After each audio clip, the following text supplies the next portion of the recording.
Welcome to Supreme Court Opinions.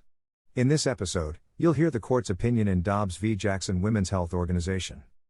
In this case, the court considered this issue: is Mississippi's law banning nearly all abortions after 15 weeks gestational age unconstitutional? The case was decided on June 24, 2022. The court held that the Constitution does not confer a right to abortion, Roe and Casey are overruled, and the authority to regulate abortion is returned to the people and their elected representatives. Justice Alito delivered the opinion of the court, in which Justices Thomas, Gorsuch, Kavanaugh, and Barrett joined. Justice Thomas and Justice Kavanaugh filed concurring opinions. Chief Justice Roberts filed an opinion concurring in the judgment. Justices Breyer, Sotomayor, and Kagan filed a dissenting opinion. The opinion is presented here in its entirety, but with citations omitted. If you appreciate this episode, please subscribe. Thank you. Justice Alito delivered the opinion of the court. Abortion presents a profound moral issue on which Americans hold sharply conflicting views. Some believe fervently that a human person comes into being at conception and that abortion ends an innocent life. Others feel just as strongly that any regulation of abortion invades a woman's right to control her own body and prevents women from achieving full equality. Still others in a third group think that abortion should be allowed under some but not all circumstances, and those within this group hold a variety of views about the particular restrictions that should be imposed. For the first 185 years after the adoption of the Constitution, each state was permitted to address this issue in accordance with the views of its citizens. Then, in 1973, this court decided Roe v. Wade. Even though the Constitution makes no mention of abortion, the court held that it confers a broad right to obtain one. It did not claim that American law or the common law had ever recognized such a right, and its survey of history ranged from the constitutionally irrelevant, e.g., its discussion of abortion in antiquity, to the plainly incorrect, e.g., its assertion that abortion was probably never a crime under the common law. After cataloging a wealth of other information having no bearing on the meaning of the Constitution, the opinion concluded with a numbered set of rules much like those that might be found in a statute enacted by a legislature. Under this scheme, each trimester of pregnancy was regulated differently, but the most critical line was drawn at roughly the end of the second trimester, which, at the time, corresponded to the point at which a fetus was thought to achieve viability, i.e., the ability to survive outside the womb. Although the court acknowledged that states had a legitimate interest in protecting potential life, it found that this interest could not justify any restriction on pre-viability abortions. The court did not explain the basis for this line, and even abortion supporters have found it hard to defend Roe's reasoning. One prominent constitutional scholar wrote that he would vote for a statute very much like the one the court ended up drafting if he were a legislator, but his assessment of Roe was memorable and brutal. Roe was not constitutional law at all and gave almost no sense of an obligation to try to be. At the time of Roe, 30 states still prohibited abortion at all stages. In the years prior to that decision, about a third of the states had liberalized their laws, but Roe abruptly ended that political process. It imposed the same highly restrictive regime on the entire nation, and it effectively struck down the abortion laws of every single state. As Justice Byron White aptly put it in his dissent, the decision represented the exercise of raw judicial power, and it sparked a national controversy that has embittered our political culture for a half-century. Eventually, in Planned Parenthood of Southeastern Pennsylvania v. Casey, the court revisited Roe, but the members of the court split three ways. 2 justices expressed no desire to change Roe in any way. 4 others wanted to overrule the decision in its entirety. And the 3 remaining justices, who jointly signed the controlling opinion, took a third position. Their opinion did not endorse Roe's reasoning, and it even hinted that one or more of its authors might have reservations about whether the Constitution protects a right to abortion. But the opinion concluded that stare decisis, which calls for prior decisions to be followed in most instances, required adherence to what it called Roe's central holding that a state may not constitutionally protect fetal life before viability even if that holding was wrong. Anything less, the opinion claimed, would undermine respect for this court and the rule of law. Paradoxically, the judgment in Casey did a fair amount of overruling. Several important abortion decisions were overruled in toto, and Roe itself was overruled in part.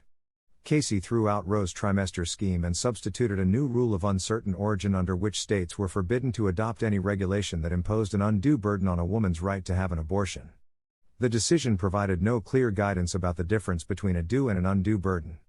But the 3 justices who authored the controlling opinion called the contending sides of a national controversy to end their national division by treating the court's decision as the final settlement of the question of the constitutional right to abortion.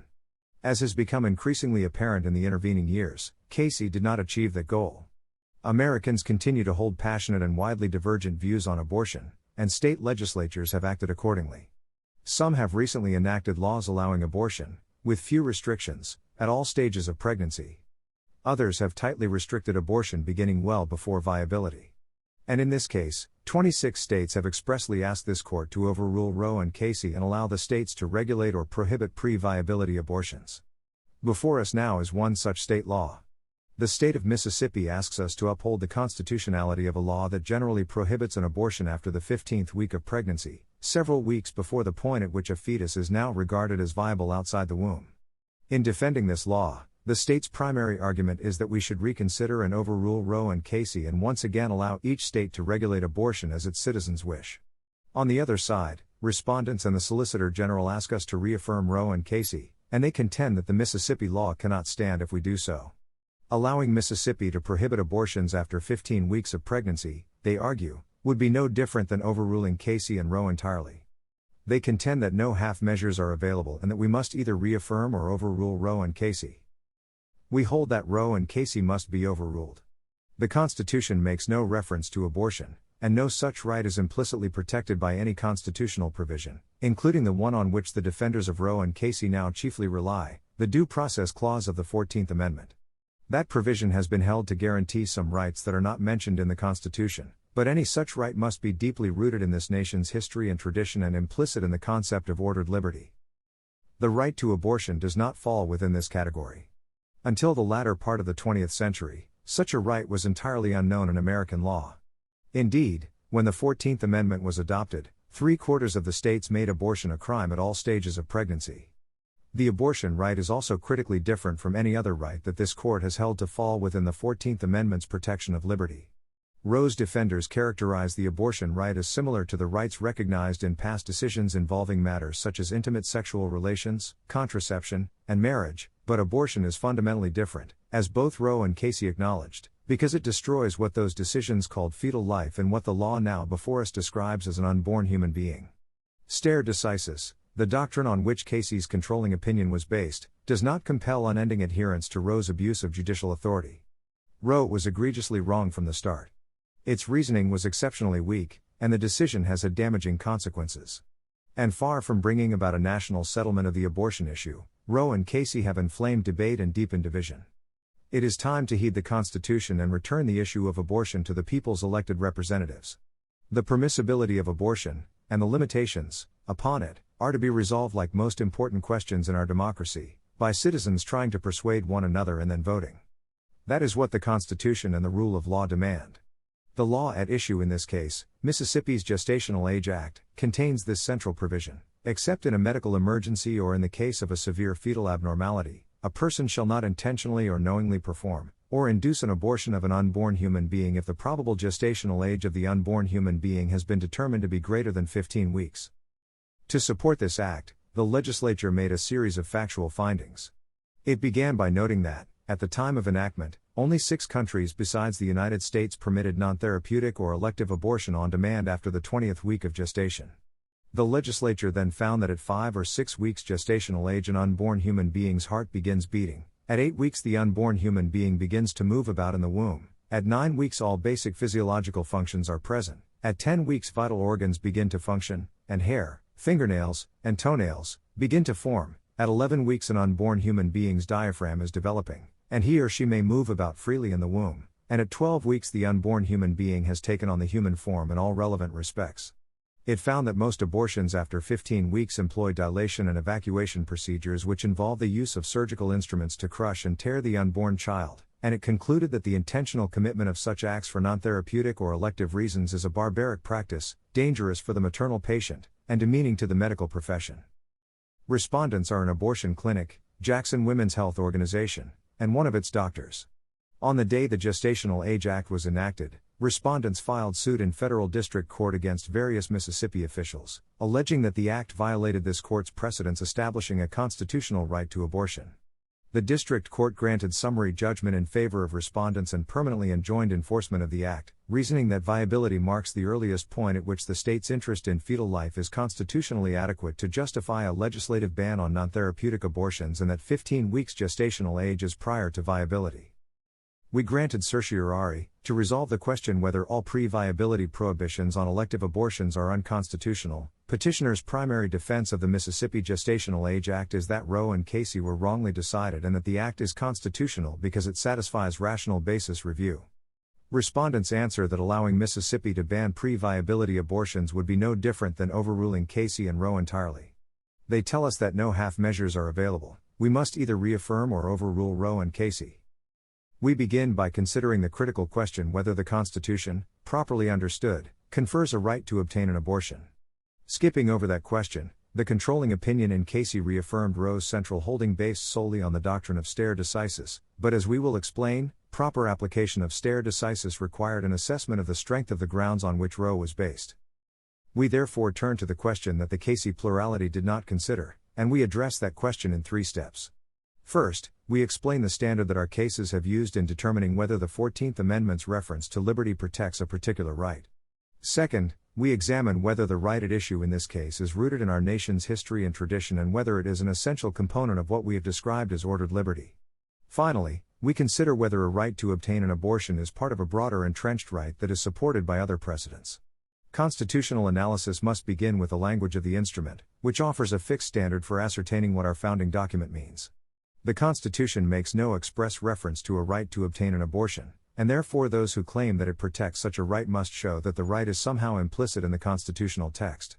Roe, however, was remarkably loose in its treatment of the constitutional text. It held that the abortion right, which is not mentioned in the Constitution, is part of a right to privacy, which is also not mentioned. And that privacy right, Roe observed, had been found to spring from no fewer than 5 different constitutional provisions, the First, Fourth, Fifth, Ninth, and 14th Amendments. The court's discussion left open at least 3 ways in which some combination of these provisions could protect the abortion right. One possibility was that the right was founded in the Ninth Amendment's reservation of rights to the people. Another was that the right was rooted in the First, Fourth, or Fifth Amendment, or in some combination of those provisions, and that this right had been incorporated into the Due Process Clause of the 14th Amendment just as many other Bill of Rights provisions had by then been incorporated. And a third path was that the First, Fourth, and Fifth Amendments played no role and that the right was simply a component of the liberty protected by the 14th Amendment's Due Process Clause. Roe expressed the feeling that the 14th Amendment was the provision that did the work, but its message seemed to be that the abortion right could be found somewhere in the Constitution and that specifying its exact location was not of paramount importance. The Casey court did not defend this unfocused analysis and instead grounded its decision solely on the theory that the right to obtain an abortion is part of the liberty protected by the 14th Amendment's Due Process Clause. We discuss this theory in depth below, but before doing so, we briefly address one additional constitutional provision that some of respondents' amici have now offered as yet another potential home for the abortion right, the 14th Amendment's Equal Protection Clause. Neither Roe nor Casey saw fit to invoke this theory, and it is squarely foreclosed by our precedents, which establish that a state's regulation of abortion is not a sex-based classification and is thus not subject to the heightened scrutiny that applies to such classifications. The regulation of a medical procedure that only one sex can undergo does not trigger heightened constitutional scrutiny unless the regulation is a mere pretext designed to effect an invidious discrimination against members of one sex or the other. And as the court has stated, the goal of preventing abortion does not constitute invidiously discriminatory animus against women. Accordingly, laws regulating or prohibiting abortion are not subject to heightened scrutiny.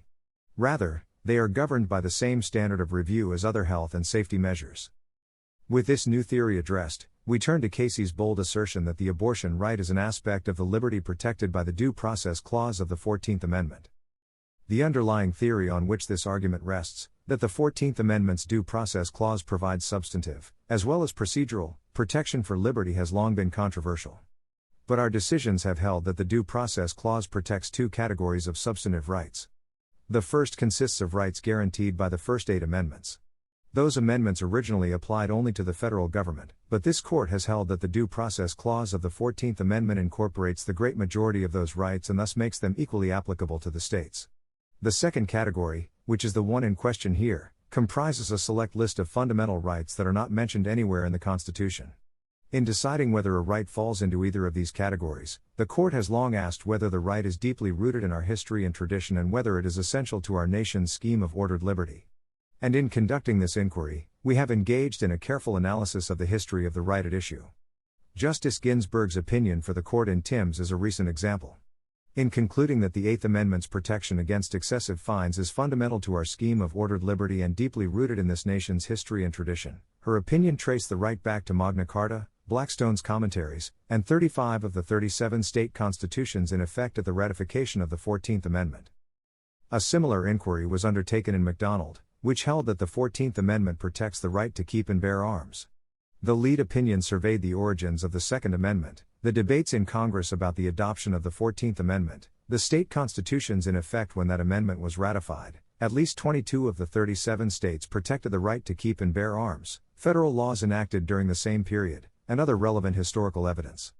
Only then did the opinion conclude that the framers and ratifiers of the 14th Amendment counted the right to keep and bear arms among those fundamental rights necessary to our system of ordered liberty. Timbs and MacDonald concerned the question whether the 14th Amendment protects rights that are expressly set out in the Bill of Rights, and it would be anomalous if similar historical support were not required when a putative right is not mentioned anywhere in the Constitution. Thus, in Glucksberg, which held that the Due Process Clause does not confer a right to assisted suicide, the court surveyed more than 700 years of Anglo-American common law tradition, and made clear that a fundamental right must be objectively, deeply rooted in this nation's history and tradition. Historical inquiries of this nature are essential whenever we are asked to recognize a new component of the liberty protected by the Due Process Clause because the term liberty alone provides little guidance. Liberty is a capacious term. As Lincoln once said, "We all declare for liberty, but in using the same word we do not all mean the same thing." In a well-known essay, Isaiah Berlin reported that historians of ideas had catalogued more than 200 different senses in which the term had been used. In interpreting what is meant by the 14th Amendment's reference to liberty, we must guard against the natural human tendency to confuse what that amendment protects with our own ardent views about the liberty that Americans should enjoy. That is why the court has long been reluctant to recognize rights that are not mentioned in the Constitution. Substantive due process has at times been a treacherous field for this court, and it has sometimes led the court to usurp authority that the Constitution entrusts to the people's elected representatives. As the court cautioned in Glucksberg, we must exercise the utmost care whenever we are asked to break new ground in this field, lest the liberty protected by the Due Process Clause be subtly transformed into the policy preferences of the members of this court. On occasion, when the court has ignored the appropriate limits imposed by respect for the teachings of history, it has fallen into the freewheeling judicial policymaking that characterized discredited decisions such as Lochner v. New York. The court must not fall prey to such an unprincipled approach. Instead, guided by the history and tradition that map the essential components of our nation's concept of ordered liberty, we must ask what the 14th Amendment means by the term liberty. When we engage in that inquiry in the present case, the clear answer is that the 14th Amendment does not protect the right to an abortion. Until the latter part of the 20th century, there was no support in American law for a constitutional right to obtain an abortion. No state constitutional provision had recognized such a right. Until a few years before Roe was handed down, no federal or state court had recognized such a right. Nor had any scholarly treatise of which we are aware. And although law review articles are not reticent about advocating new rights, the earliest article proposing a constitutional right to abortion that has come to our attention was published only a few years before Roe. Not only was there no support for such a constitutional right until shortly before Roe, but abortion had long been a crime in every single state. At common law, abortion was criminal in at least some stages of pregnancy and was regarded as unlawful and could have very serious consequences at all stages. American law followed the common law until a wave of statutory restrictions in the 1800s expanded criminal liability for abortions. By the time of the adoption of the 14th Amendment, 3/4 of the states had made abortion a crime at any stage of pregnancy, and the remaining states would soon follow. Roe either ignored or misstated this history, and Casey declined to reconsider Roe's faulty historical analysis. It is therefore important to set the record straight. We begin with the common law, under which abortion was a crime at least after quickening, i.e., the first felt movement of the fetus in the womb, which usually occurs between the 16th and 18th week of pregnancy. The eminent common law authorities, Blackstone, Koch, Hale, and the like, all describe abortion after quickening as criminal. Henry de Brocton's 13th century treatise explained that if a person has struck a pregnant woman, or has given her poison, whereby he has caused abortion, if the fetus be already formed and animated, and particularly if it be animated, he commits homicide. Sir Edward Coke's 17th-century treatise likewise asserted that abortion of a quick child was murder if the child be born alive and a great misprision if the child dieth in her body. Two treatises by Sir Matthew Hale likewise described abortion of a quick child who died in the womb as a great crime and a great misprision. And writing near the time of the adoption of our Constitution, William Blackstone explained that abortion of a quick child was by the ancient law homicide or manslaughter, citing Brockton, and at least a very heinous misdemeanor, citing Coke. English cases dating all the way back to the 13th century corroborate the treatise's statements that abortion was a crime. In 1732, for example, Eleanor Beer was convicted of destroying the fetus in the womb of another woman and thereby causing her to miscarry. For that crime and another misdemeanor, Beer was sentenced to 2 days in the pillory and 3 years imprisonment. Although a pre-quickening abortion was not itself considered homicide, it does not follow that abortion was permissible at common law, much less that abortion was a legal right. Quite to the contrary, in the 1732 case mentioned above, the judge said of the charge of abortion, with no mention of quickening, that he had never met with a case so barbarous and unnatural. Similarly, an indictment from 1602, which did not distinguish between a pre-quickening and post-quickening abortion, described abortion as pernicious and against the peace of Our Lady the Queen, her crown and dignity. That the common law did not condone even pre-quickening abortions is confirmed by what one might call a proto-felony murder rule. Hale and Blackstone explained a way in which a pre-quickening abortion could rise to the level of a homicide. Hale wrote that if a physician gave a woman with child a potion to cause an abortion, and the woman died, it was murder because the potion was given unlawfully to destroy her child within her. As Blackstone explained, to be murder a killing had to be done with malice aforethought, either express or implied. In the case of an abortionist, Blackstone wrote, the law will imply malice for the same reason that it would imply malice if a person who intended to kill one person accidentally killed a different person. If one shoots at A and misses him, but kills B, this is murder, because of the previous felonious intent, which the law transfers from one to the other. The same is the case, where one lays poison for A, and B, against whom the prisoner had no malicious intent, takes it, and it kills him, this is likewise murder. So also, if one gives a woman with child a medicine to procure abortion, and it operates so violently as to kill the woman, this is murder in the person who gave it. Notably, Blackstone, like Hale, did not state that this proto-felony murder rule required that the woman be with quick child, only that she be with child. And it is revealing that Hale and Blackstone treated abortionists differently from other physicians or surgeons who cause the death of a patient without any intent of doing the patient any bodily hurt. These other physicians, even if unlicensed, would not be guilty of murder or manslaughter. But a physician performing an abortion would, precisely because his aim was an unlawful one. In sum, although common law authorities differed on the severity of punishment for abortions committed at different points in pregnancy, none endorsed the practice. Moreover, we are aware of no common law case or authority, and the parties have not pointed to any, that remotely suggests a positive right to procure an abortion at any stage of pregnancy. In this country, the historical record is similar. The most important early American edition of Blackstone's Commentaries reported Blackstone's statement that abortion of a quick child was at least a heinous misdemeanor, and that edition also included Blackstone's discussion of the proto-felony murder rule. Manuals for justices of the peace printed in the colonies in the 18th century typically restated the common law rule on abortion, and some manuals repeated Hale's and Blackstone's statements that anyone who prescribed medication unlawfully to destroy the child would be guilty of murder if the woman died. The few cases available from the early colonial period corroborate that abortion was a crime. In Maryland in 1652, for example, an indictment charged that a man murderously endeavored to destroy or murder the child by him begotten in the womb. And by the 19th century, courts frequently explained that the common law made abortion of a quick child a crime. The original ground for drawing a distinction between pre- and post-quickening abortions is not entirely clear, but some have attributed the rule to the difficulty of proving that a pre-quickening fetus was alive. At that time, there were no scientific methods for detecting pregnancy in its early stages, and thus, as one court put it in 1872, until the period of quickening there is no evidence of life, and whatever may be said of the fetus, the law has fixed upon this period of gestation as the time when the child is endowed with life because fetal movements are the first clearly marked and well-defined evidences of life. The Solicitor General offers a different explanation of the basis for the quickening rule, namely, that before quickening the common law did not regard a fetus as having a separate and independent existence. But the case on which the Solicitor General relies for this proposition also suggested that the criminal law's quickening rule was out of step with the treatment of prenatal life in other areas of law, noting that to many purposes, in reference to civil rights, an infant in ventre samir is regarded as a person in being. At any rate, the original ground for the quickening rule is of little importance for present purposes because the rule was abandoned in the 19th century. During that period, treatise writers and commentators criticized the quickening distinction as neither in accordance with the result of medical experience, nor with the principles of the common law. In 1803, the British Parliament made abortion a crime at all stages of pregnancy and authorized the imposition of severe punishment.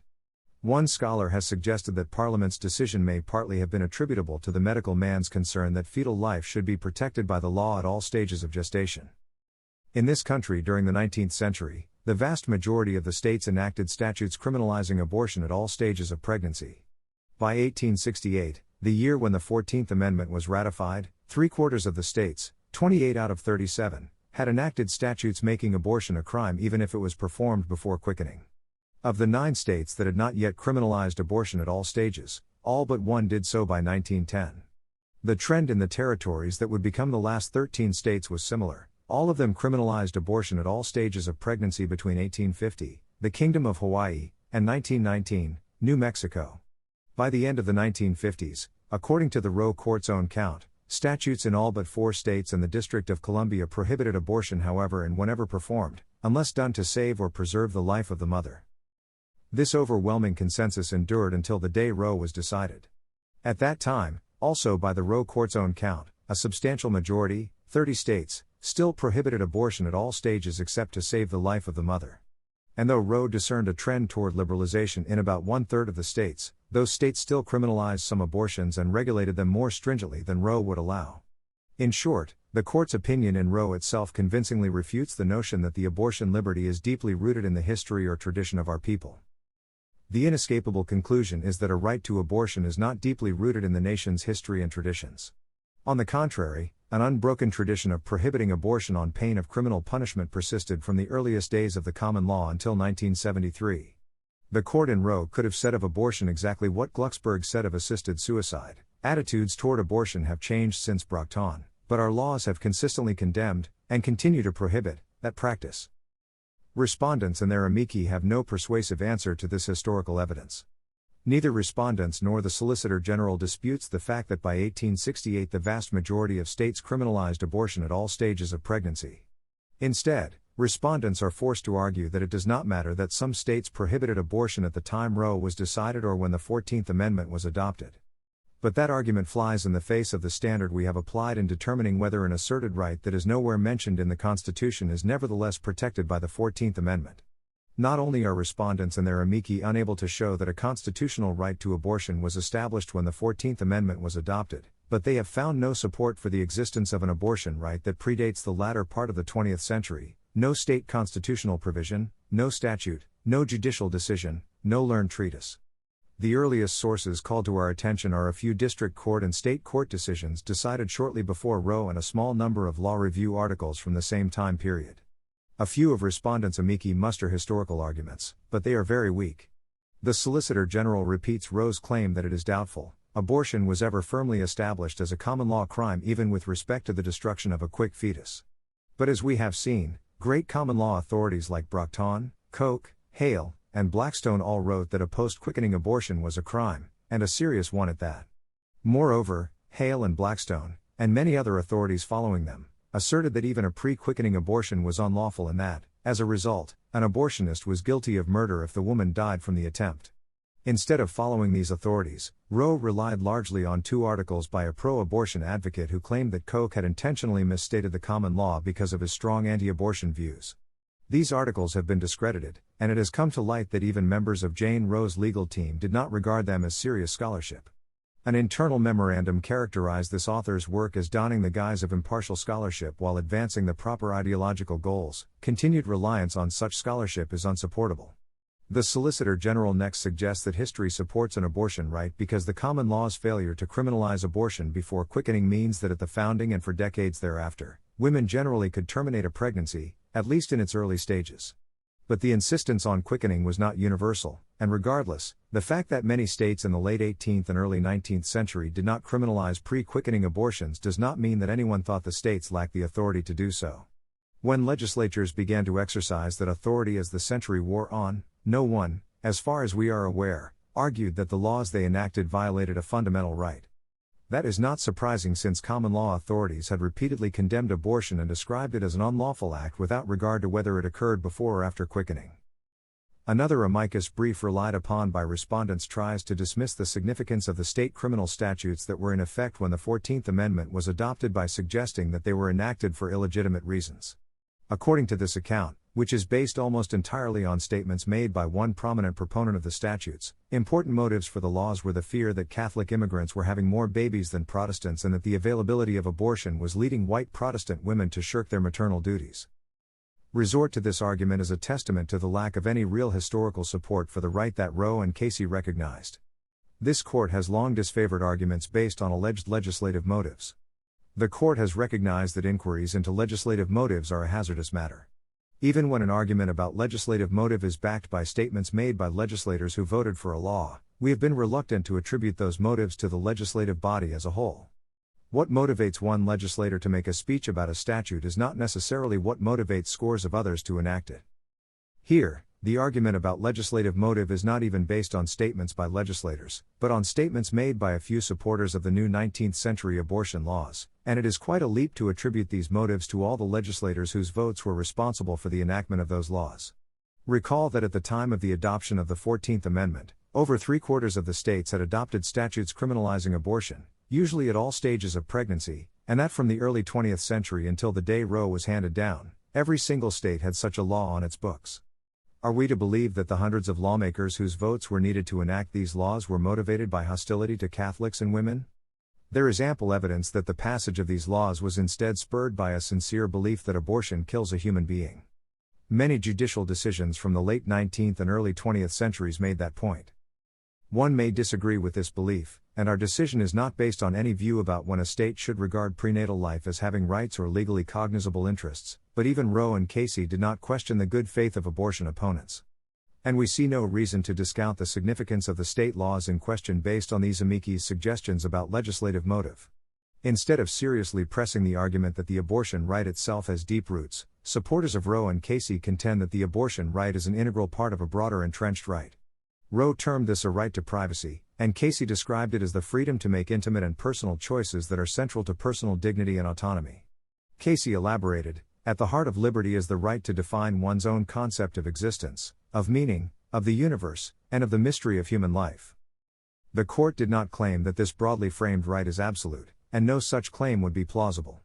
While individuals are certainly free to think and to say what they wish about existence, meaning, the universe, and the mystery of human life, they are not always free to act in accordance with those thoughts.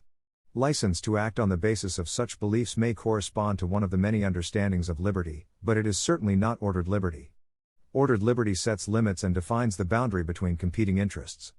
Roe and Casey each struck a particular balance between the interests of a woman who wants an abortion and the interests of what they termed potential life.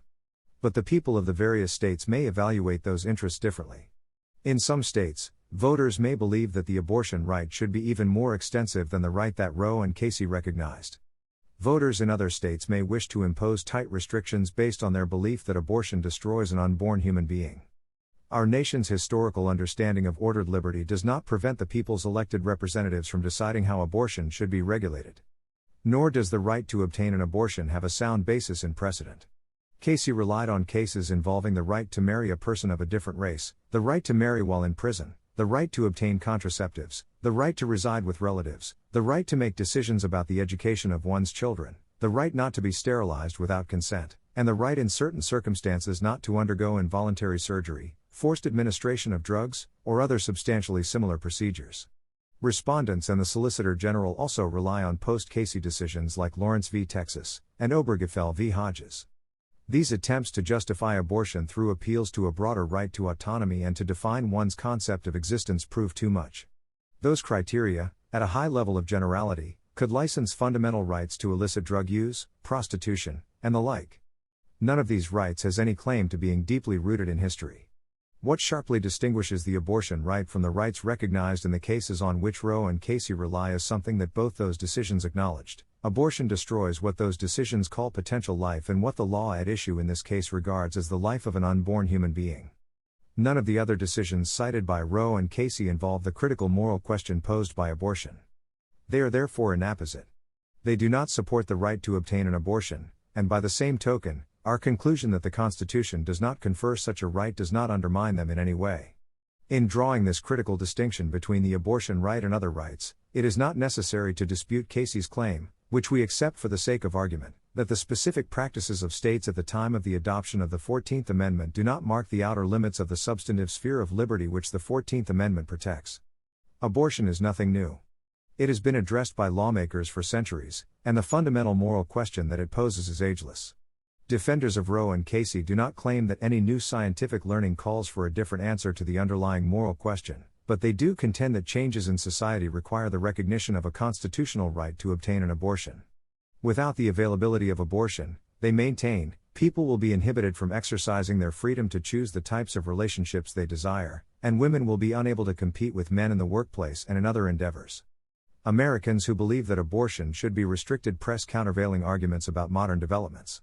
They note that attitudes about the pregnancy of unmarried women have changed drastically, that federal and state laws ban discrimination on the basis of pregnancy, that leave for pregnancy and childbirth are now guaranteed by law in many cases, that the costs of medical care associated with pregnancy are covered by insurance or government assistance, that states have increasingly adopted safe haven laws, which generally allow women to drop off babies anonymously, and that a woman who puts her newborn up for adoption today has little reason to fear that the baby will not find a suitable home.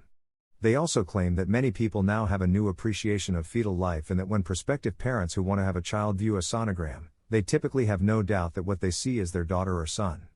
Both sides make important policy arguments, but supporters of Roe and Casey must show that this court has the authority to weigh those arguments and decide how abortion may be regulated in the states. They have failed to make that showing, and we thus return the power to weigh those arguments to the people and their elected representatives. The dissent is very candid that it cannot show that a constitutional right to abortion has any foundation, let alone a deeply rooted one, in this nation's history and tradition. The dissent does not identify any pre-Roe authority that supports such a right, no state constitutional provision or statute, no federal or state judicial precedent, not even a scholarly treatise. Nor does the dissent dispute the fact that abortion was illegal at common law at least after quickening, that the 19th century saw a trend toward criminalization of pre-quickening abortions, that by 1868, a supermajority of states, at least 26 of 37, had enacted statutes criminalizing abortion at all stages of pregnancy, that by the late 1950s at least 46 states prohibited abortion however and whenever performed except if necessary to save the life of the mother, and that when Roe was decided in 1973 similar statutes were still in effect in 30 states. The dissent's failure to engage with this long tradition is devastating to its position. We have held that the established method of substantive due process analysis requires that an enumerated right be deeply rooted in this nation's history and tradition before it can be recognized as a component of the liberty protected in the Due Process Clause. But despite the dissent's professed fidelity to stare decisis, it fails to seriously engage with that important precedent, which it cannot possibly satisfy. The dissent attempts to obscure this failure by misrepresenting our application of Glucksberg. The dissent suggests that we have focused only on the legal status of abortion in the 19th century, but our review of this nation's tradition extends well past that period. As explained, for more than a century after 1868, including another half-century after women gained the constitutional right to vote in 1920, it was firmly established that laws prohibiting abortion like the Texas law at issue in Roe were permissible exercises of state regulatory authority. And today, another half-century later, more than half of the states have asked us to overrule Roe and Casey. The dissent cannot establish that a right to abortion has ever been part of this nation's tradition. Because the dissent cannot argue that the abortion right is rooted in this nation's history and tradition, it contends that the constitutional tradition is not captured whole at a single moment, and that its meaning gains content from the long sweep of our history and from successive judicial precedents. This vague formulation imposes no clear restraints on what Justice White called the exercise of raw judicial power, and while the dissent claims that its standard does not mean anything goes, any real restraints are hard to discern. The largely limitless reach of the dissenters' standard is illustrated by the way they apply it here. First, if the long sweep of history imposes any restraint on the recognition of an enumerated rights, then Roe was surely wrong, since abortion was never allowed, except to save the life of the mother, in a majority of states for over 100 years before the decision was handed down. Second, it is impossible to defend Roe based on prior precedent because all of the precedents Roe cited, including Griswold and Eisenstadt, were critically different for a reason that we have explained. None of those cases involved the destruction of what Roe called potential life. So without support in history or relevant precedent, Roe's reasoning cannot be defended even under the dissent's proposed test, and the dissent is forced to rely solely on the fact that a constitutional right to abortion was recognized in Roe and later decisions that accepted Roe's interpretation. Under the doctrine of stare decisis, those precedents are entitled to careful and respectful consideration, and we engage in that analysis below. But as the court has reiterated time and time again, adherence to precedent is not an inexorable command. There are occasions when past decisions should be overruled, and as we will explain, this is one of them. The most striking feature of the dissent is the absence of any serious discussion of the legitimacy of the state's interest in protecting fetal life. This is evident in the analogy that the dissent draws between the abortion right and the rights recognized in Griswold, contraception, Eisenstadt, same, Lawrence, sexual conduct with member of the same sex, and Obergefell, same-sex marriage. Perhaps this is designed to stoke unfounded fear that our decision will imperil those other rights, but the dissent's analogy is objectionable for a more important reason: what it reveals about the dissent's views on the protection of what Roe called potential life. The exercise of the rights at issue in Griswold, Eisenstadt, Lawrence, and Obergefell does not destroy a potential life, but an abortion has that effect. So if the rights at issue in those cases are fundamentally the same as the right recognized in Roe and Casey, the implication is clear: the Constitution does not permit the states to regard the destruction of a potential life as a matter of any significance. That view is evident throughout the dissent. The dissent has much to say about the effects of pregnancy on women, the burdens of motherhood, and the difficulties faced by poor women.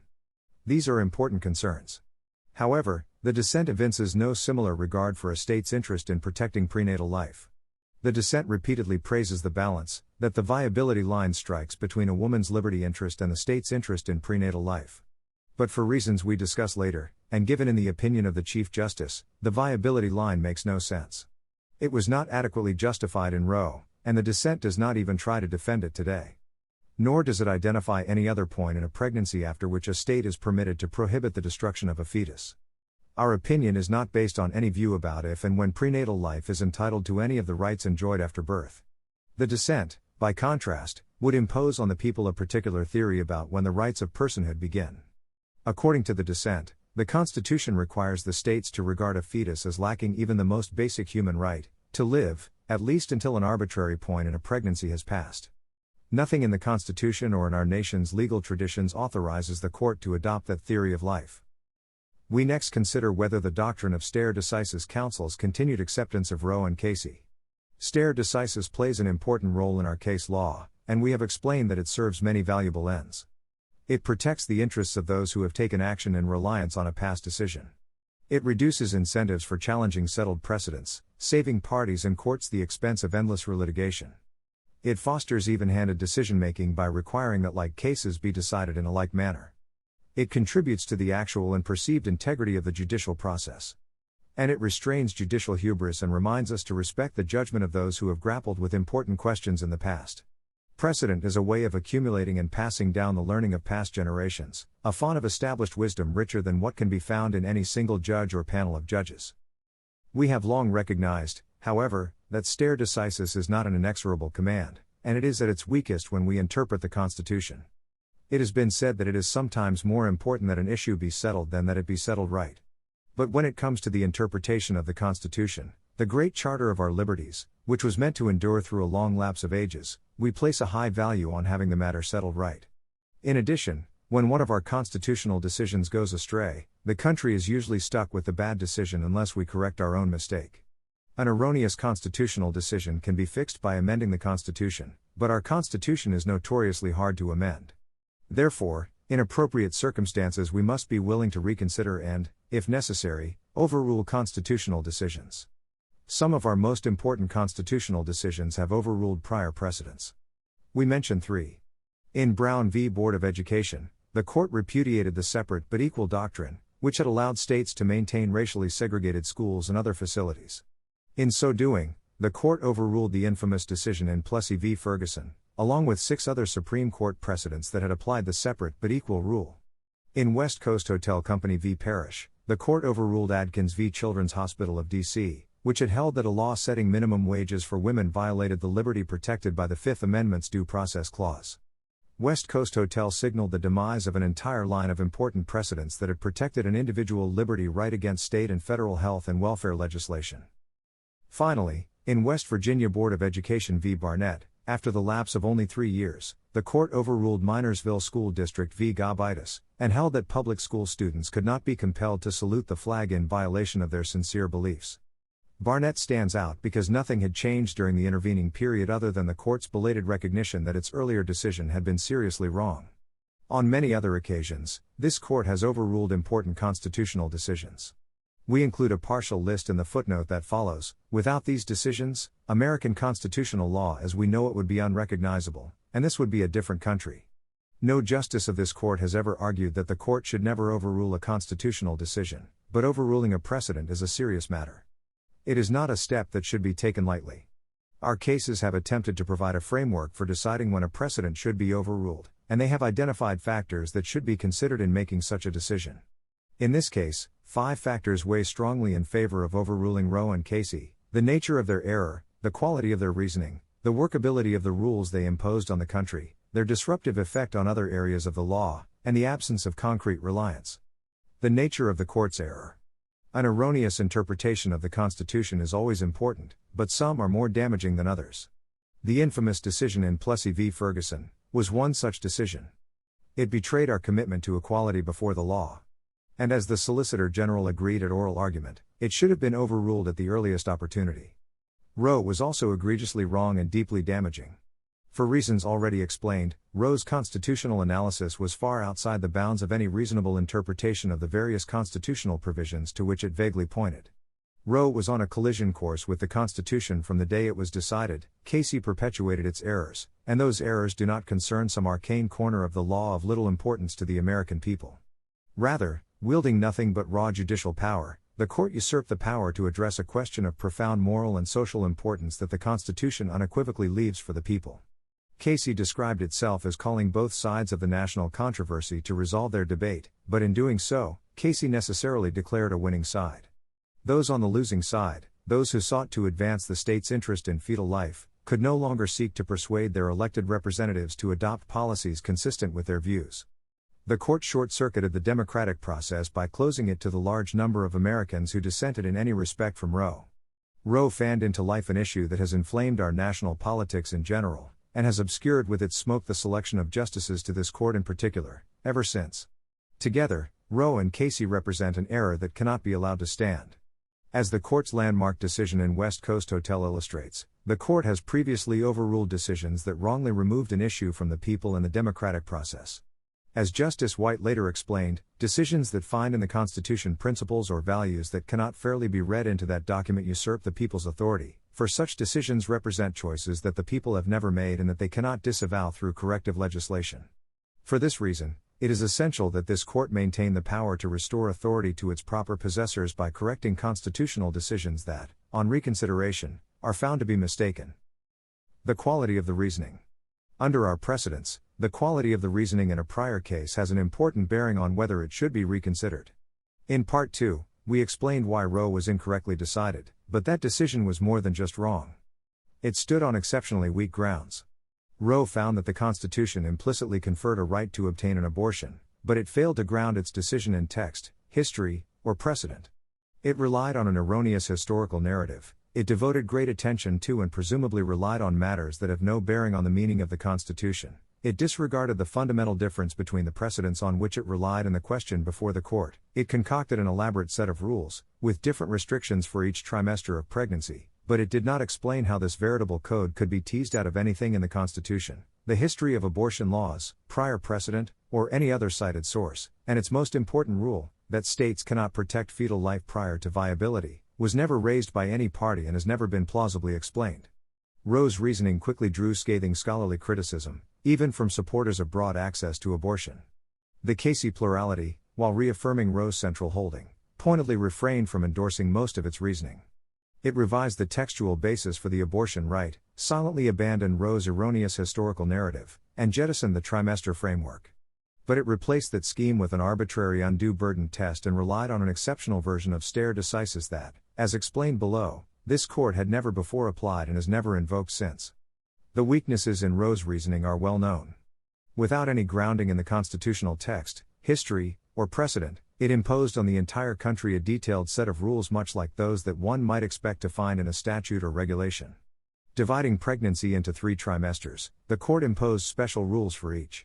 During the first trimester, the court announced, the abortion decision and its effectuation must be left to the medical judgment of the pregnant woman's attending physician. After that point, a state's interest in regulating abortion for the sake of a woman's health became compelling, and accordingly, a state could regulate the abortion procedure in ways that are reasonably related to maternal health.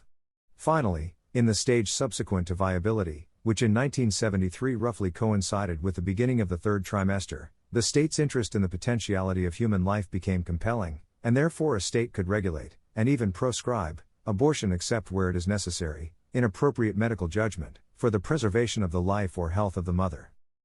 This elaborate scheme was the court's own brainchild. Neither party advocated the trimester framework, nor did either party or any amicus argue that viability should mark the point at which the scope of the abortion right in a state's regulatory authority should be substantially transformed. Not only did this scheme resemble the work of a legislature, but the court made little effort to explain how these rules could be deduced from any of the sources on which constitutional decisions are usually based. We have already discussed Roe's treatment of constitutional text, and the opinion failed to show that history, precedent, or any other cited source supported its scheme. Roe featured a lengthy survey of history, but much of its discussion was irrelevant, and the court made no effort to explain why it was included. For example, multiple paragraphs were devoted to an account of the views and practices of ancient civilizations where infanticide was widely accepted. When it came to the most important historical fact, how the states regulated abortion when the 14th Amendment was adopted, the court said almost nothing. It allowed that states had tightened their abortion laws in the middle and late 19th century, but it implied that these laws might have been enacted not to protect fetal life but to further a Victorian social concern about illicit sexual conduct. Roe's failure even to note the overwhelming consensus of state laws in effect in 1868 is striking, and what it said about the common law was simply wrong. Relying on 2 discredited articles by an abortion advocate, the court erroneously suggested, contrary to Brockton, Koch, Hale, Blackstone, and a wealth of other authority, that the common law had probably never really treated post-quickening abortion as a crime. This erroneous understanding appears to have played an important part in the court's thinking because the opinion cited the lenity of the common law as one of the 4 factors that informed its decision. After surveying history, the opinion spent many paragraphs conducting the sort of fact-finding that might be undertaken by a legislative committee.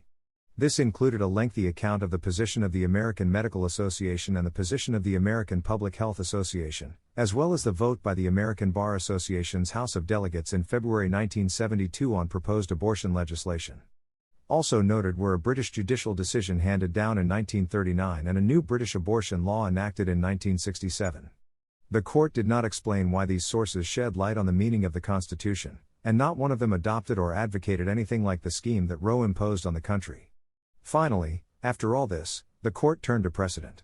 Citing a broad array of cases, the court found support for a constitutional right of personal privacy, but it conflated 2 very different meanings of the term: the right to shield information from disclosure and the right to make and implement important personal decisions without governmental interference. Only the cases involving this second sense of the term could have any possible relevance to the abortion issue, and some of the cases in that category involved personal decisions that were obviously very, very far afield. What remained was a handful of cases having something to do with marriage, or procreation.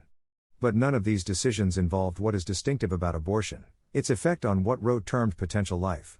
When the court summarized the basis for the scheme it imposed on the country, it asserted that its rules were consistent with the following: 1. The relative weights of the respective interests involved; 2. The lessons and examples of medical and legal history; 3. The lenity of the common law; and 4. The demands of the profound problems of the present day. Put aside the second and third factors, which were based on the court's flawed account of history, and what remains are precisely the sort of considerations that legislative bodies often take into account when they draw lines that accommodate competing interests. The scheme Roe produced looked like legislation, and the court provided the sort of explanation that might be expected from a legislative body. What Roe did not provide was any cogent justification for the lines it drew. Why, for example, does a state have no authority to regulate first trimester abortions for the purpose of protecting a woman's health? The court's only explanation was that mortality rates for abortion at that stage were lower than the mortality rates for childbirth. But the court did not explain why mortality rates were the only factor that a state could legitimately consider. Many health and safety regulations aim to avoid adverse health consequences short of death. And the court did not explain why it departed from the normal rule that courts defer to the judgments of legislatures in areas fraught with medical and scientific uncertainties. An even more glaring deficiency was Roe's failure to justify the critical distinction it drew between pre- and post-viability abortions. Here is the court's entire explanation. With respect to the state's important and legitimate interest in potential life, the compelling point is at viability. This is so because the fetus then presumably has the capability of meaningful life outside the womb. As Professor Lawrence Tribe has written, clearly, this mistakes a definition for a syllogism. The definition of a viable fetus is one that is capable of surviving outside the womb, but why is this the point at which the state's interest becomes compelling? If, as Roe held, a state's interest in protecting prenatal life is compelling after viability, why isn't that interest equally compelling before viability? Roe did not say, and no explanation is apparent. This arbitrary line has not found much support among philosophers and ethicists who have attempted to justify a right to abortion. Some have argued that a fetus should not be entitled to legal protection until it acquires the characteristics that they regard as defining what it means to be a person. Among the characteristics that have been offered as essential attributes of personhood are sentience, self-awareness, the ability to reason, or some combination thereof. By this logic, it would be an open question whether even born individuals, including young children or those afflicted with certain developmental or medical conditions, merit protection as persons. But even if one takes the view that personhood begins when a certain attribute or combination of attributes is acquired, it is very hard to see why viability should mark the point where personhood begins. The most obvious problem with any such argument is that viability is heavily dependent on factors that have nothing to do with the characteristics of a fetus. One is the state of neonatal care at a particular point in time. Due to the development of new equipment and improved practices, the viability line has changed over the years. In the 19th century, a fetus may not have been viable until the 32D or 33D week of pregnancy or even later. When Roe was decided, viability was gauged at roughly 28 weeks. Today, respondents draw the line at 23 or 24 weeks. So, according to Roe's logic, states now have a compelling interest in protecting a fetus with a gestational age of, say, 26 weeks, but in 1973 states did not have an interest in protecting an identical fetus. How can that be? Viability also depends on the quality of the available medical facilities. Thus, a 24-week-old fetus may be viable if a woman gives birth in a city with hospitals that provide advanced care for very premature babies, but if the woman travels to a remote area far from any such hospital, the fetus may no longer be viable. On what ground could the constitutional status of a fetus depend on the pregnant woman's location? And if viability is meant to mark a line having universal moral significance, can it be that a fetus that is viable in a big city in the United States has a privileged moral status not enjoyed by an identical fetus in a remote area of a poor country? In addition, as the court once explained, viability is not really a hard and fast line. A physician determining a particular fetus's odds of surviving outside the womb must consider a number of variables, including gestational age, fetal weight, a woman's general health and nutrition, the quality of the available medical facilities, and other factors. It is thus only with difficulty that a physician can estimate the probability of a particular fetus's survival. And even if each fetus's probability of survival could be ascertained with certainty, settling on a probability of survival that should count as viability is another matter. Is a fetus viable with a 10% chance of survival? 25%? 50%? Can such a judgment be made by a state? And can a state specify a gestational age limit that applies in all cases? Or must these difficult questions be left entirely to the individual attending physician on the particular facts of the case before him? The viability line, which Casey termed Roe's central rule, makes no sense, and it is telling that other countries almost uniformly eschew such a line. The court thus asserted raw judicial power to impose, as a matter of constitutional law, a uniform viability rule that allowed the states less freedom to regulate abortion than the majority of Western democracies enjoy. All in all, Roe's reasoning was exceedingly weak, and academic commentators, including those who agreed with the decision as a matter of policy, were unsparing in their criticism.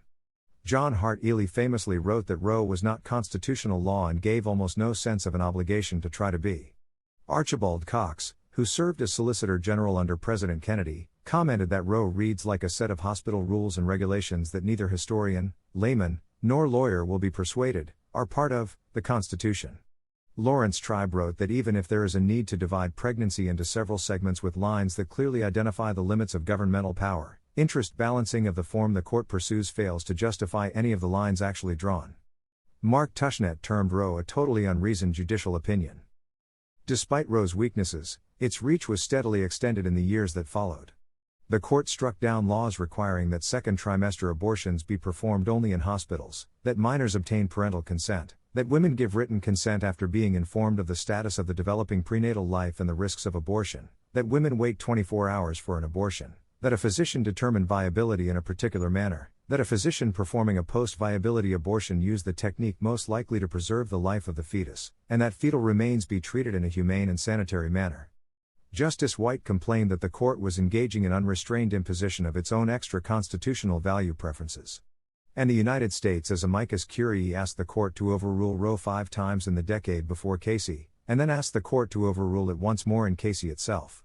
When Casey revisited Roe almost 20 years later, very little of Roe's reasoning was defended or preserved. The court abandoned any reliance on a privacy right and instead grounded the abortion right entirely on the 14th Amendment's Due Process Clause. The court did not reaffirm Roe's erroneous account of abortion history.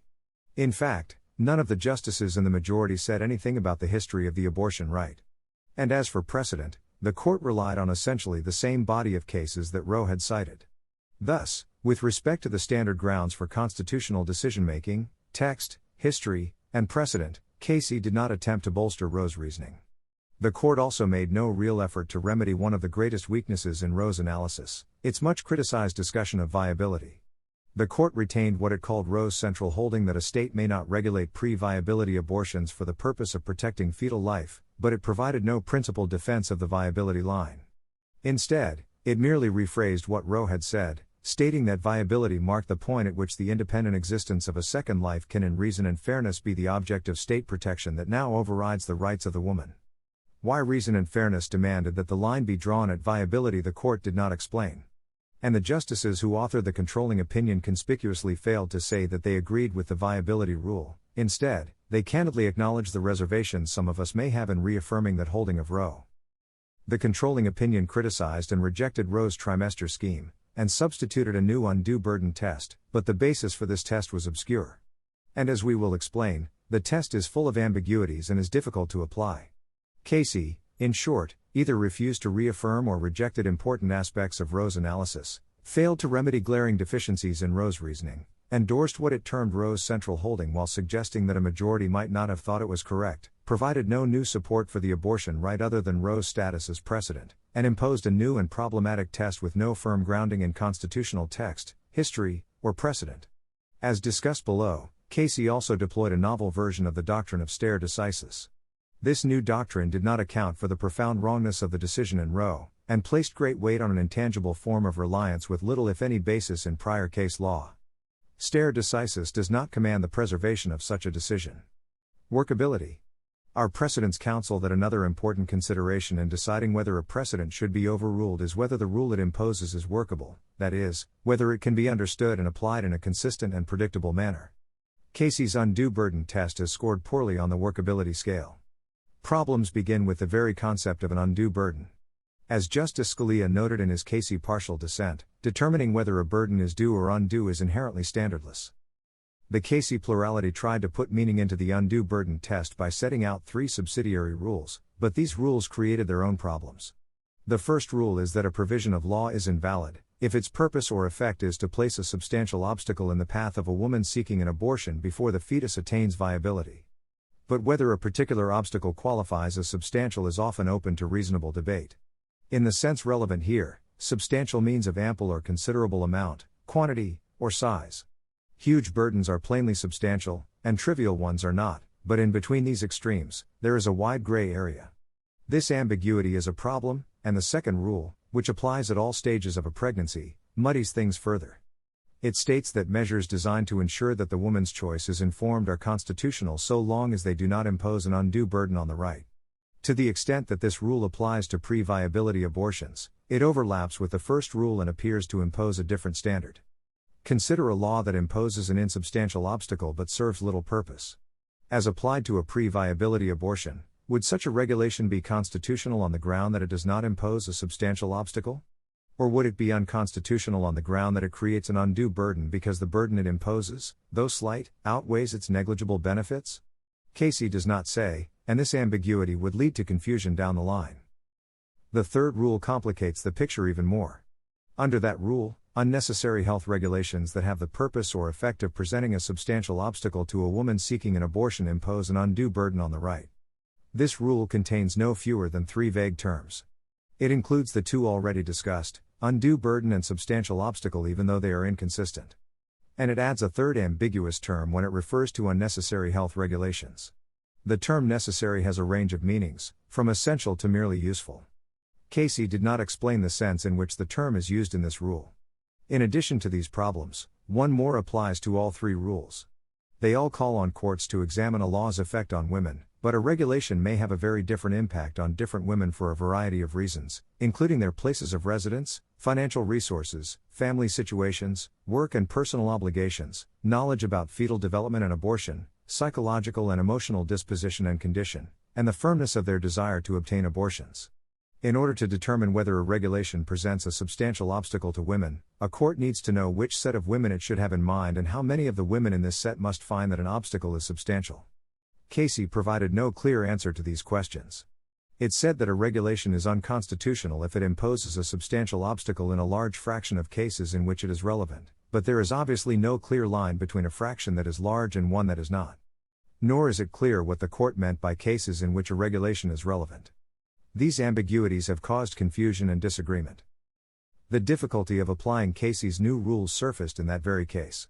The controlling opinion found that Pennsylvania's 24-hour waiting period requirement and its informed consent provision did not impose undue burdens, but Justice Stevens, applying the same test, reached the opposite result. That did not bode well, and then Chief Justice Rehnquist aptly observed that the undue burden standard presents nothing more workable than the trimester framework. The ambiguity of the undue burden test also produced disagreement in later cases.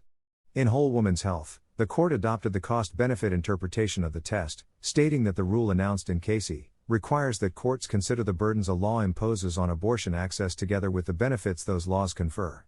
But 5 years later, a majority of the justices rejected that interpretation. 4 justices reaffirmed Whole Woman's Health's instruction to weigh a law's benefits against the burdens it imposes on abortion access.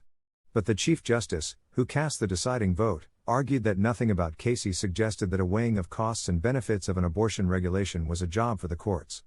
And the 4 justices in dissent rejected the plurality's interpretation of Casey. This court's experience applying Casey has confirmed Chief Justice Rehnquist's prescient diagnosis that the undue burden standard was not built to last. The experience of the courts of appeals provides further evidence that Casey's line between permissible and unconstitutional restrictions has proved to be impossible to draw with precision. Casey has generated a long list of circuit conflicts. Most recently, the courts of appeals have disagreed about whether the balancing test from Whole Woman's Health correctly states the undue burden framework. They have disagreed on the legality of parental notification rules. They have disagreed about bans on certain dilation and evacuation procedures. They have disagreed about when an increase in the time needed to reach a clinic constitutes an undue burden. And they have disagreed on whether a state may regulate abortions performed because of the fetus's race, sex, or disability. The courts of appeals have experienced particular difficulty in applying the large fraction of relevant cases test. They have criticized the assignment while reaching unpredictable results. And they have candidly outlined Casey's many other problems. Casey's undue burden test has proved to be unworkable. Plucked from nowhere, it seems calculated to perpetuate give-it-a-try litigation before judges assigned an unwieldy and inappropriate task. Continued adherence to that standard would undermine, not advance, the even-handed, predictable, and consistent development of legal principles. Effect on other areas of law. Roe and Casey have led to the distortion of many important but unrelated legal doctrines, and that effect provides further support for overruling those decisions. Members of this court have repeatedly lamented that no legal rule or doctrine is safe from ad hoc nullification by this court when an occasion for its application arises in a case involving state regulation of abortion. The court's abortion cases have diluted the strict standard for facial constitutional challenges. They have ignored the court's third-party standing doctrine. They have disregarded standard res judicata principles. They have flouted the ordinary rules on the severability of unconstitutional provisions, as well as the rule that statutes should be read where possible to avoid unconstitutionality. And they have distorted First Amendment doctrines. When vindicating a doctrinal innovation requires courts to engineer exceptions to long-standing background rules, the doctrine has failed to deliver the principled and intelligible development of the law that stare decisis purports to secure. Reliance interests. We last consider whether overruling Roe and Casey will upend substantial reliance interests. Traditional reliance interests arise where advanced planning of great precision is most obviously a necessity. In Casey, the controlling opinion conceded that those traditional reliance interests were not implicated because getting an abortion is generally unplanned activity, and reproductive planning could take virtually immediate account of any sudden restoration of state authority to ban abortions. For these reasons, we agree with the Casey plurality that conventional, concrete reliance interests are not present here.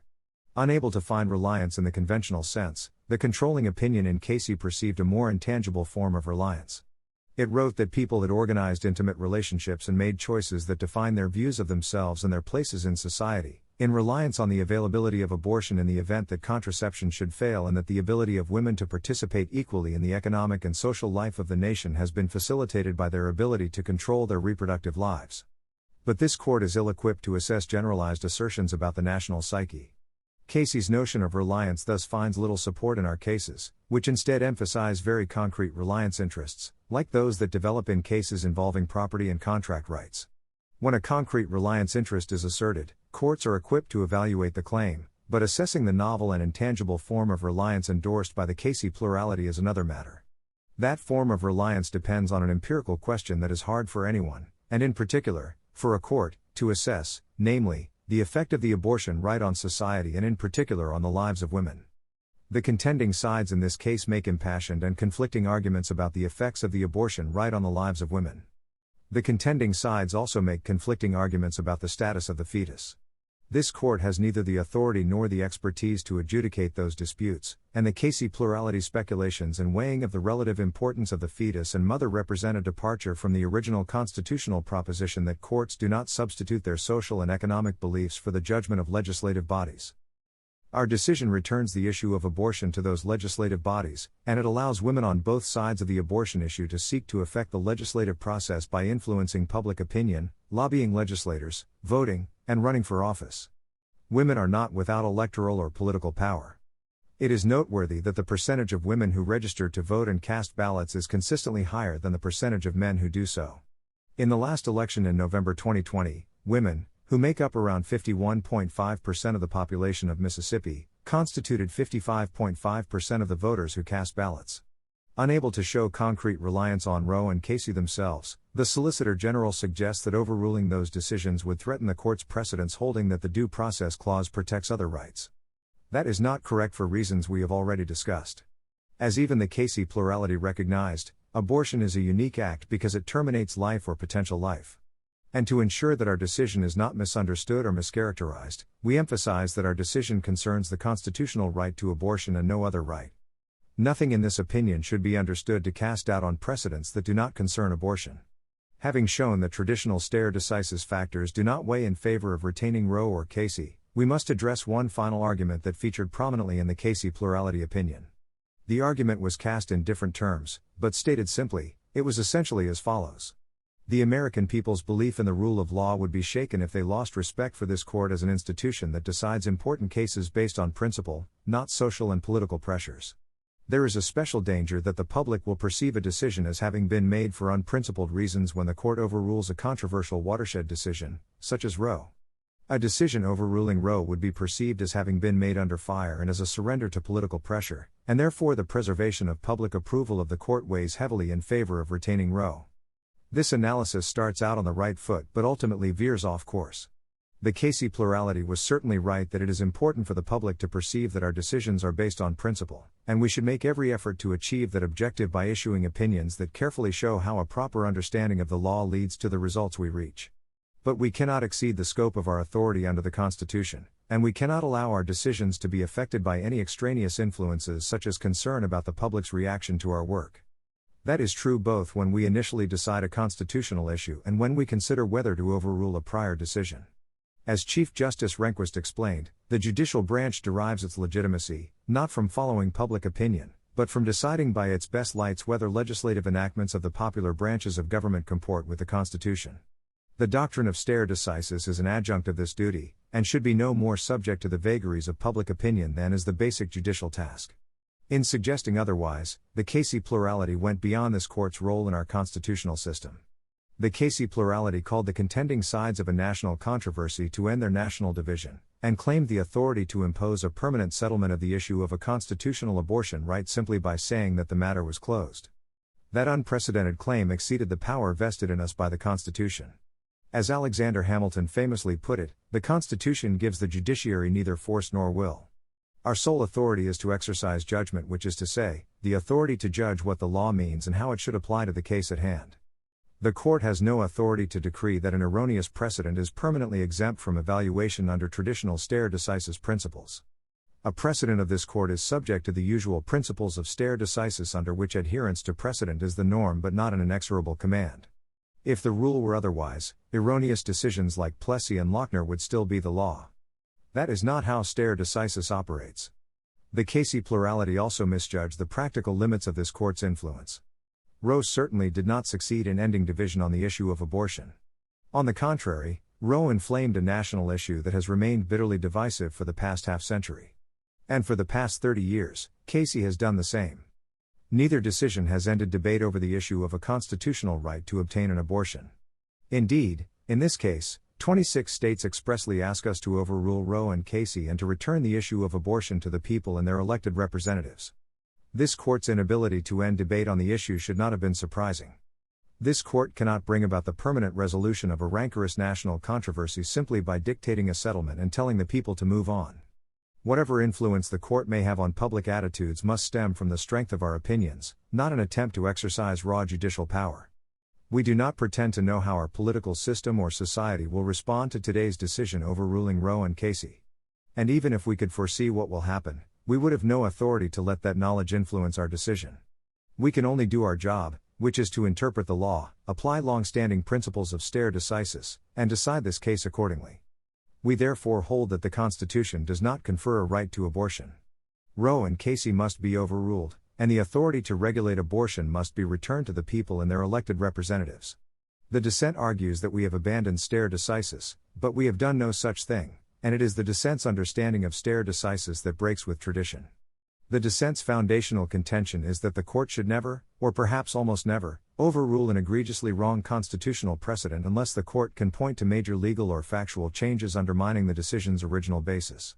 To support this contention, the dissent claims that Brown v. Board of Education, and other landmark cases overruling prior precedents responded to changed law and to changed facts and attitudes that had taken hold throughout society.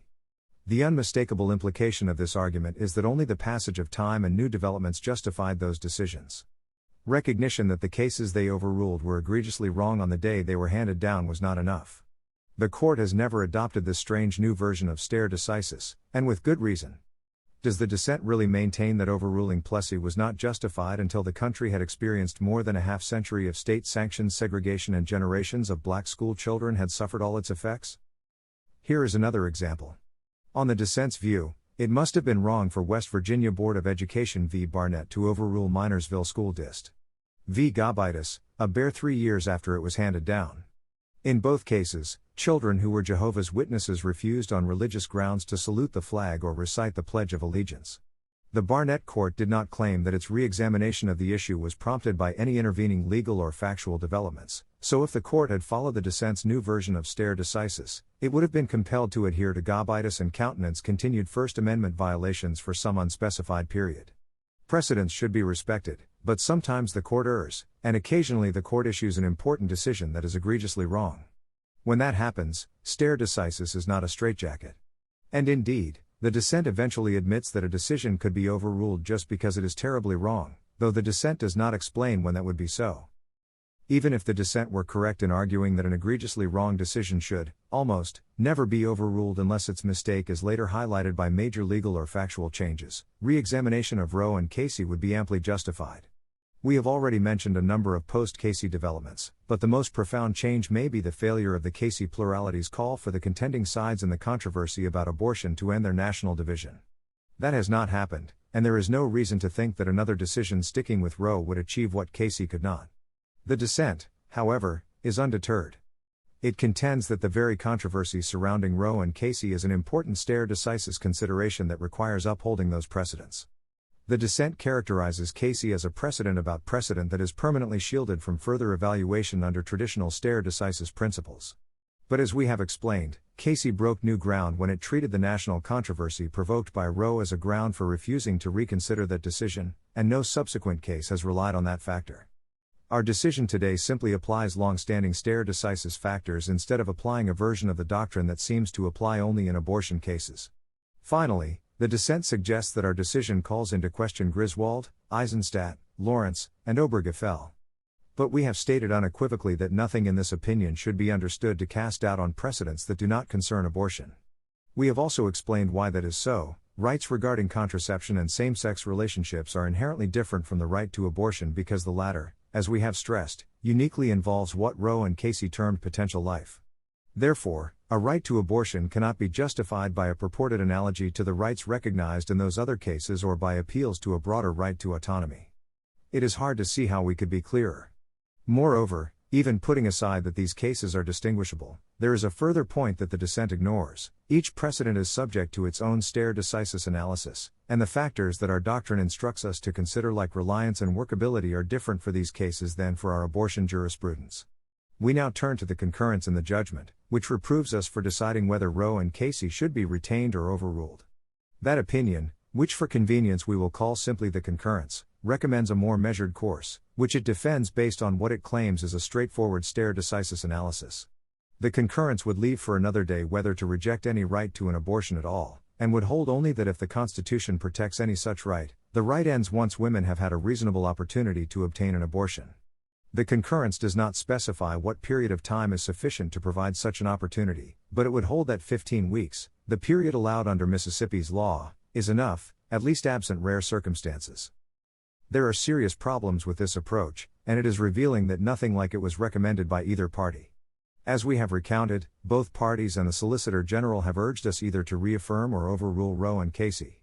And when the specific approach advanced by the concurrence was broached at oral argument, both respondents and the Solicitor General emphatically rejected it. Respondents' counsel termed it completely unworkable and less principled and less workable than viability. The Solicitor General argued that abandoning the viability line would leave courts and others with no continued guidance. What is more, the concurrence has not identified any of the more than 130 amicus briefs filed in this case that advocated its approach. The concurrence would do exactly what it criticizes Roe for doing, pulling out of thin air a test that no party or amicus asked the court to adopt. The concurrence's most fundamental defect is its failure to offer any principled basis for its approach. The concurrence would discard the rule from Roe and Casey that a woman's right to terminate her pregnancy extends up to the point that the fetus is regarded as viable outside the womb. But this rule was a critical component of the holdings in Roe and Casey, and stare decisis is a doctrine of preservation, not transformation. Therefore, a new rule that discards the viability rule cannot be defended on stare decisis grounds. The concurrence concedes that its approach would not be available if the rationale of Roe and Casey were inextricably entangled with and dependent upon the viability standard. But the concurrence asserts that the viability line is separable from the constitutional right they recognized, and can therefore be discarded without disturbing any past precedent. That is simply incorrect. Roe's trimester rule was expressly tied to viability, and viability played a critical role in later abortion decisions. For example, in Planned Parenthood of Central Missouri v. Danforth, the court reiterated Roe's rule that a state may regulate an abortion to protect the life of the fetus and even may proscribe abortion at the stage subsequent to viability. The court then rejected a challenge to Missouri's definition of viability, holding that the state's definition was consistent with Roe's. If viability was not an essential part of the rule adopted in Roe, the court would have had no need to make that comparison. The holding in Colautti v. Franklin is even more instructive. In that case, the court noted that prior cases had stressed viability and reiterated that viability is the critical point under Roe. It then struck down Pennsylvania's definition of viability, and it is hard to see how the court could have done that if Roe's discussion of viability was not part of its holding. When the court reconsidered Roe and Casey, it left no doubt about the importance of the viability rule. It described the rule as Roe's central holding, and repeatedly stated that the right it reaffirmed was the right of the woman to choose to have an abortion before viability. Our subsequent cases have continued to recognize the centrality of the viability rule. Not only is the new rule proposed by the concurrence inconsistent with Casey's unambiguous language, it is also contrary to the judgment in that case and later abortion cases. In Casey, the court held that Pennsylvania's spousal notification provision was facially unconstitutional, not just that it was unconstitutional as applied to abortions sought prior to the time when a woman has had a reasonable opportunity to choose. The same is true of Whole Women's Health, which held that certain rules that required physicians performing abortions to have admitting privileges at a nearby hospital were facially unconstitutional because they placed a substantial obstacle in the path of women seeking a pre-viability abortion. For all these reasons, stare decisis cannot justify the new reasonable opportunity rule propounded by the concurrence. If that rule is to become the law of the land, it must stand on its own, but the concurrence makes no attempt to show that this rule represents a correct interpretation of the Constitution. The concurrence does not claim that the right to a reasonable opportunity to obtain an abortion is deeply rooted in this nation's history and tradition and implicit in the concept of ordered liberty. Nor does it propound any other theory that could show that the Constitution supports its new rule. And if the Constitution protects a woman's right to obtain an abortion, the opinion does not explain why that right should end after the point at which all reasonable women will have decided whether to seek an abortion. While the concurrence is moved by a desire for judicial minimalism, we cannot embrace a narrow ground of decision simply because it is narrow. It must also be right. For the reasons that we have explained, the concurrence's approach is not. The concurrence would leave for another day whether to reject any right to an abortion at all, but another day would not be long in coming. Some states have set deadlines for obtaining an abortion that are shorter than Mississippi's. If we held only that Mississippi's 15-week rule is constitutional, we would soon be called upon to pass on the constitutionality of a panoply of laws with shorter deadlines or no deadline at all. The measured course charted by the concurrence would be fraught with turmoil until the court answered the question that the concurrence seeks to defer. Even if the court ultimately adopted the new rules suggested by the concurrence, we would be faced with the difficult problem of spelling out what it means. For example, if the period required to give women a reasonable opportunity to obtain an abortion were pegged, as the concurrence seems to suggest, at the point when a certain percentage of women make that choice, we would have to identify the relevant percentage. It would also be necessary to explain what the concurrence means when it refers to rare circumstances that might justify an exception. And if this new right aims to give women a reasonable opportunity to get an abortion, it would be necessary to decide whether factors other than promptness in deciding might have a bearing on whether such an opportunity was available.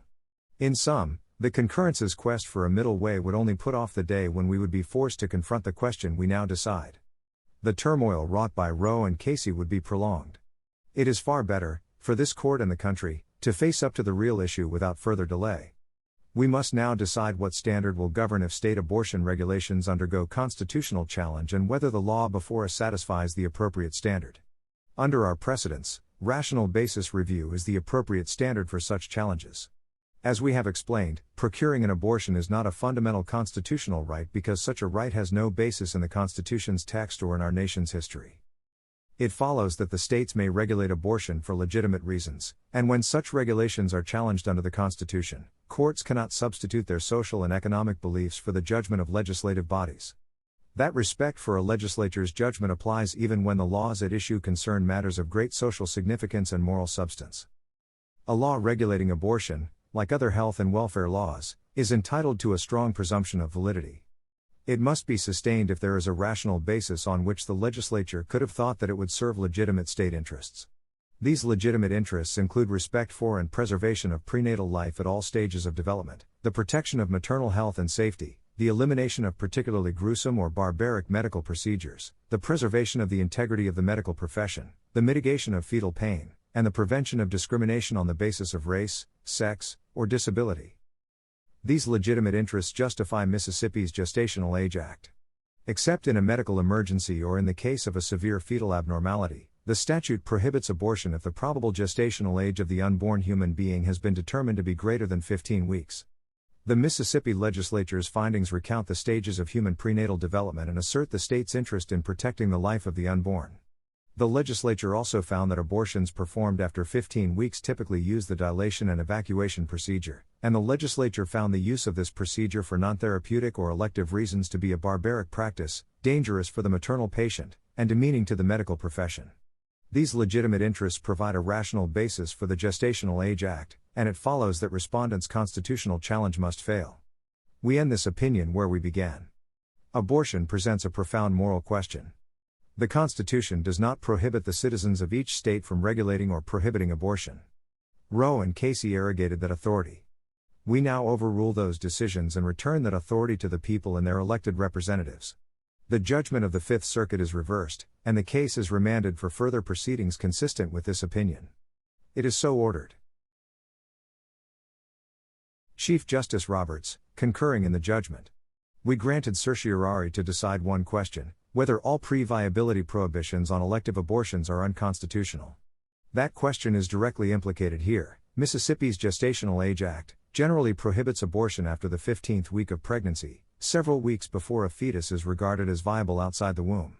In urging our review, Mississippi stated that its case was an ideal vehicle to reconsider the bright-line viability rule, and that a judgment in its favor would not require the court to overturn Roe v. Wade and Planned Parenthood of Southeastern Pa. v. Casey. Today, the court nonetheless rules for Mississippi by doing just that. I would take a more measured course. I agree with the court that the viability line established by Roe and Casey should be discarded under a straightforward stare decisis analysis. That line never made any sense. Our abortion precedents describe the right at issue as a woman's right to choose to terminate her pregnancy. That right should therefore extend far enough to ensure a reasonable opportunity to choose, but need not extend any further, certainly not all the way to viability. Mississippi's law allows a woman 3 months to obtain an abortion, well beyond the point at which it is considered late to discover a pregnancy. I see no sound basis for questioning the adequacy of that opportunity. But that is all I would say, out of adherence to a simple yet fundamental principle of judicial restraint: if it is not necessary to decide more to dispose of a case, then it is necessary not to decide more. Perhaps we are not always perfect in following that command, and certainly there are cases that warrant an exception. But this is not one of them. Surely we should adhere closely to principles of judicial restraint here, where the broader path the court chooses entails repudiating a constitutional right we have not only previously recognized, but also expressly reaffirmed applying the doctrine of stare decisis. The court's opinion is thoughtful and thorough, but those virtues cannot compensate for the fact that its dramatic and consequential ruling is unnecessary to decide the case before us. Let me begin with my agreement with the court, on the only question we need decide here: whether to retain the rule from Roe and Casey that a woman's right to terminate her pregnancy extends up to the point that the fetus is regarded as viable outside the womb. I agree that this rule should be discarded. First, this court seriously erred in Roe in adopting viability as the earliest point at which a state may legislate to advance its substantial interests in the area of abortion.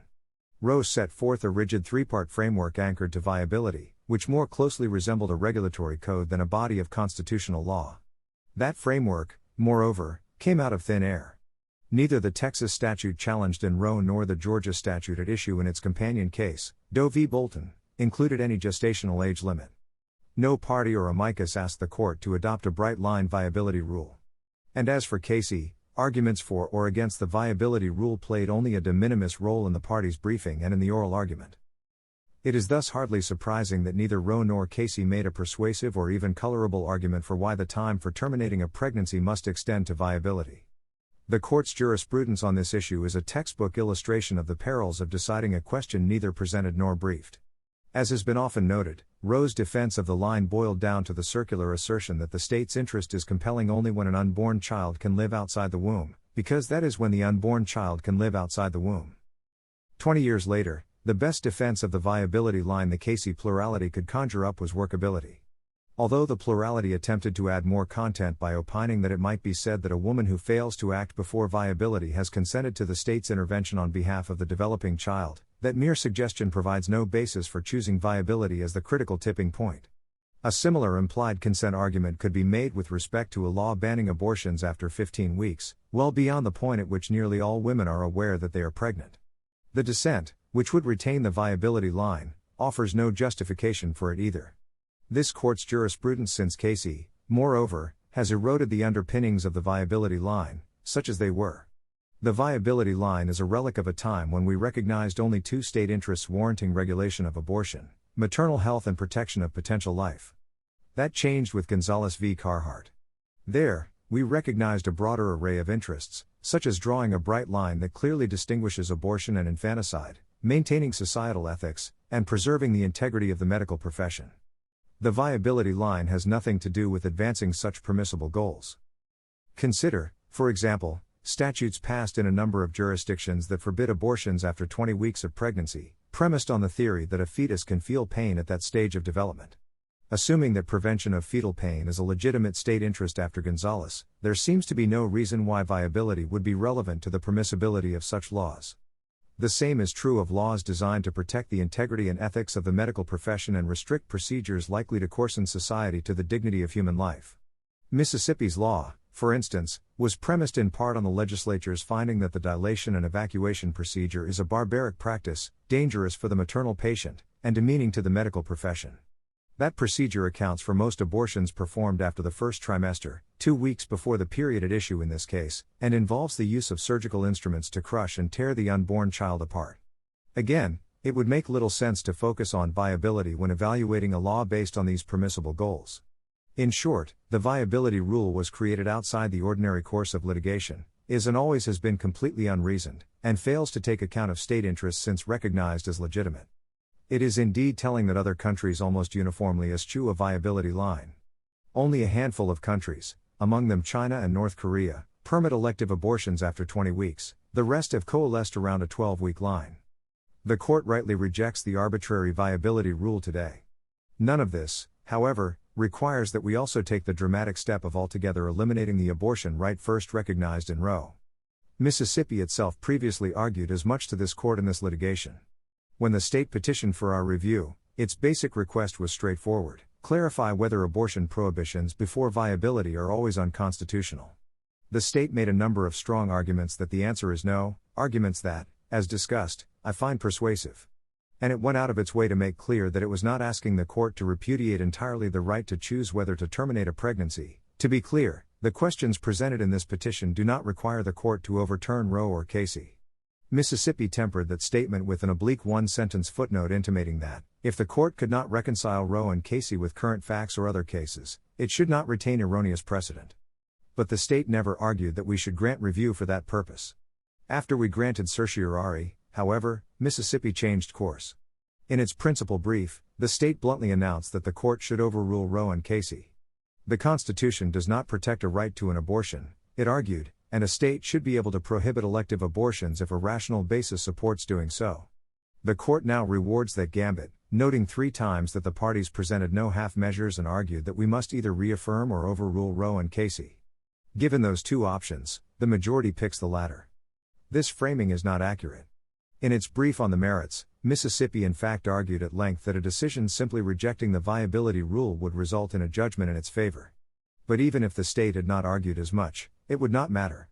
There is no rule that parties can confine this court to disposing of their case on a particular ground, let alone when review was sought and granted on a different one. Our established practice is instead not to formulate a rule of constitutional law broader than is required by the precise facts to which it is to be applied. Following that fundamental principle of judicial restraint, we should begin with the narrowest basis for disposition, proceeding to consider a broader one only if necessary to resolve the case at hand. It is only where there is no valid narrower ground of decision that we should go on to address a broader issue, such as whether a constitutional decision should be overturned. Here, there is a clear path to deciding this case correctly without overruling Roe all the way down to the studs. Recognize that the viability line must be discarded, as the majority rightly does, and leave for another day whether to reject any right to an abortion at all. Of course, such an approach would not be available if the rationale of Roe and Casey was inextricably entangled with and dependent upon the viability standard. It is not. Our precedents in this area ground the abortion right in a woman's right to choose. If that is the basis for Roe, Roe's viability line should be scrutinized from the same perspective. And there is nothing inherent in the right to choose that requires it to extend to viability or any other point, so long as a real choice is provided. To be sure, in reaffirming the right to an abortion, Casey termed the viability rule Roe's central holding. Other cases of ours have repeated that language. But simply declaring it does not make it so. The question in Roe was whether there was any right to abortion in the Constitution. How far the right extended was a concern that was separate and subsidiary, and, not surprisingly, entirely unbriefed. The court in Roe just chose to address both issues in one opinion. It first recognized a right to choose to terminate a pregnancy under the Constitution, and then, having done so, explained that a line should be drawn at viability such that a state could not proscribe abortion before that period. The viability line is a separate rule fleshing out the metes and bounds of Roe's core holding. Applying principles of stare decisis, I would excise that additional rule, and only that rule, from our jurisprudence. The majority lists a number of cases that have stressed the importance of the viability rule to our abortion precedents. I agree that, whether it was originally holding or dictum, the viability line is clearly part of our past precedent, and the court has applied it as such in several cases since Roe. My point is that Roe adopted 2 distinct rules of constitutional law. 1. that a woman has the right to choose to terminate a pregnancy. 2. That such right may be overridden by the state's legitimate interests when the fetus is viable outside the womb. The latter is obviously distinct from the former. I would abandon that timing rule, but see no need in this case to consider the basic right. The court contends that it is impossible to address Roe's conclusion that the Constitution protects the woman's right to abortion, without also addressing Roe's rule that the state's interests are not constitutionally adequate to justify a ban on abortion until viability. But we have partially overruled precedents before, and certainly have never held that a distinct holding defining the contours of a constitutional right must be treated as part and parcel of the right itself. Overruling the subsidiary rule is sufficient to resolve this case in Mississippi's favor. The law at issue allows abortions up through 15 weeks, providing an adequate opportunity to exercise the right Roe protects. By the time a pregnant woman has reached that point, her pregnancy is well into the second trimester. Pregnancy tests are now inexpensive and accurate, and a woman ordinarily discovers she is pregnant by 6 weeks of gestation. Almost all know by the end of the first trimester. Safe and effective abortifacients, moreover, are now readily available, particularly during those early stages. Given all this, it is no surprise that the vast majority of abortions happen in the first trimester. Presumably most of the remainder would also take place earlier if later abortions were not a legal option. Ample evidence thus suggests that a 15-week ban provides sufficient time, absent rare circumstances, for a woman to decide for herself whether to terminate her pregnancy. Whether a precedent should be overruled is a question entirely within the discretion of the court. In my respectful view, the sound exercise of that discretion should have led the court to resolve the case on the narrower grounds set forth above, rather than overruling Roe and Casey entirely. The court says there is no principled basis for this approach, but in fact it is firmly grounded in basic principles of stare decisis and judicial restraint. The court's decision to overrule Roe and Casey is a serious jolt to the legal system, regardless of how you view those cases. A narrower decision rejecting the misguided viability line would be markedly less unsettling, and nothing more is needed to decide this case. Our cases say that the effect of overruling a precedent on reliance interests is a factor to consider in deciding whether to take such a step, and respondents argue that generations of women have relied on the right to an abortion in organizing their relationships and planning their futures. The court questions whether these concerns are pertinent under our precedents, but the issue would not even arise with a decision rejecting only the viability line. It cannot reasonably be argued that women have shaped their lives in part on the assumption that they would be able to abort up to viability, as opposed to 15 weeks. In support of its holding, the court cites 3 seminal constitutional decisions that involved overruling prior precedents: Brown v. Board of Education, West Virginia Board of Education v. Barnett, and West Coast Hotel Company v. Parrish. The opinion in Brown was unanimous and 11 pages long. This one is neither. Barnett was decided only 3 years after the decision it overruled, 3 justices having had second thoughts. And West Coast Hotel was issued against a backdrop of unprecedented economic despair that focused attention on the fundamental flaws of existing precedent. It also was part of a sea change in this court's interpretation of the Constitution, signaling the demise of an entire line of important precedents, a feature the court expressly disclaims in today's decision. None of these leading cases, in short, provides a template for what the court does today. The court says we should consider whether to overrule Roe and Casey now, because if we delay we would be forced to consider the issue again in short order. There would be turmoil until we did so, according to the court, because of existing state laws with shorter deadlines or no deadline at all. But under the narrower approach proposed here, state laws outlawing abortion altogether would still violate binding precedent. And to the extent states have laws that set the cutoff date earlier than 15 weeks, any litigation over that timeframe would proceed free of the distorting effect that the viability rule has had on our constitutional debate. The same could be true, for that matter, with respect to legislative consideration in the states. We would then be free to exercise our discretion in deciding whether and when to take up the issue, from a more informed perspective. Both the court's opinion and the dissent display a relentless freedom from doubt on the legal issue that I cannot share. I am not sure, for example, that a ban on terminating a pregnancy from the moment of conception must be treated the same under the Constitution as a ban after 15 weeks. A thoughtful member of this court once counseled that the difficulty of a question admonishes us to observe the wise limitations on our function and to confine ourselves to deciding only what is necessary to the disposition of the immediate case.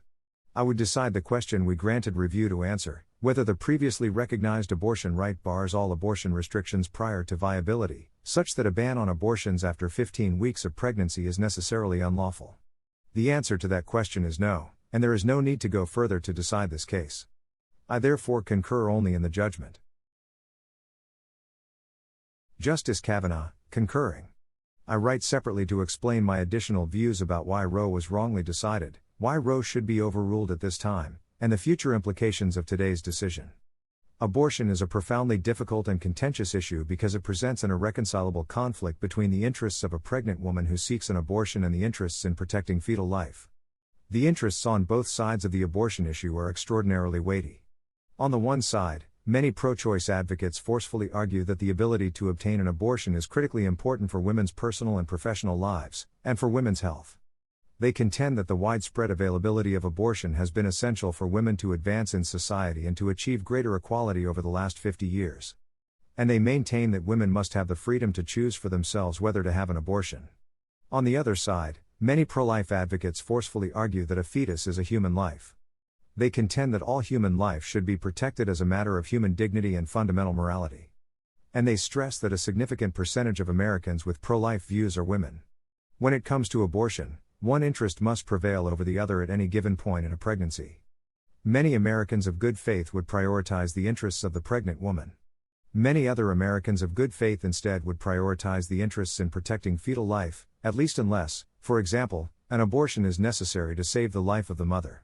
Of course, many Americans are conflicted or have nuanced views that may vary depending on the particular time in pregnancy, or the particular circumstances of a pregnancy. The issue before this court, however, is not the policy or morality of abortion. The issue before this court is what the Constitution says about abortion. The Constitution does not take sides on the issue of abortion. The text of the Constitution does not refer to or encompass abortion. To be sure, this court has held that the Constitution protects and enumerated rights that are deeply rooted in this nation's history and tradition, and implicit in the concept of ordered liberty. But a right to abortion is not deeply rooted in American history and tradition, as the court today thoroughly explains. On the question of abortion, the Constitution is therefore neither pro-life nor pro-choice. The Constitution is neutral and leaves the issue for the people and their elected representatives to resolve through the democratic process in the states or Congress, like the numerous other difficult questions of American social and economic policy that the Constitution does not address. Because the Constitution is neutral on the issue of abortion, this court also must be scrupulously neutral. The 9 unelected members of this court do not possess the constitutional authority to override the democratic process and to decree either a pro-life or a pro-choice abortion policy for all 330 million people in the United States. Instead of adhering to the Constitution's neutrality, the court in Roe took sides on the issue and unilaterally decreed that abortion was legal throughout the United States up to the point of viability, about 24 weeks of pregnancy. The court's decision today properly returns the court to a position of neutrality and restores the people's authority to address the issue of abortion through the processes of democratic self-government established by the Constitution. Some amicus briefs argue that the court today should not only overrule Roe and return to a position of judicial neutrality on abortion, but should go further and hold that the Constitution outlaws abortion throughout the United States. No justice of this court has ever advanced that position. I respect those who advocate for that position, just as I respect those who argue that this court should hold that the Constitution legalizes pre-viability abortion throughout the United States. But both positions are wrong as a constitutional matter, in my view. The Constitution neither outlaws abortion nor legalizes abortion. To be clear, then, the court's decision today does not outlaw abortion throughout the United States. On the contrary, the court's decision properly leaves the question of abortion for the people and their elected representatives in the democratic process. Through that democratic process, the people and their representatives may decide to allow or limit abortion. As Justice Scalia stated, the states may, if they wish, permit abortion on demand, but the Constitution does not require them to do so. Today's decision therefore does not prevent the numerous states that readily allow abortion from continuing to readily allow abortion.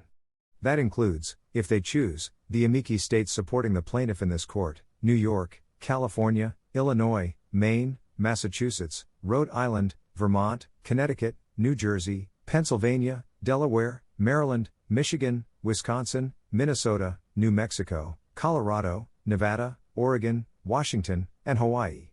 By contrast, other states may maintain laws that more strictly limit abortion. After today's decision, all of the states may evaluate the competing interests and decide how to address this consequential issue.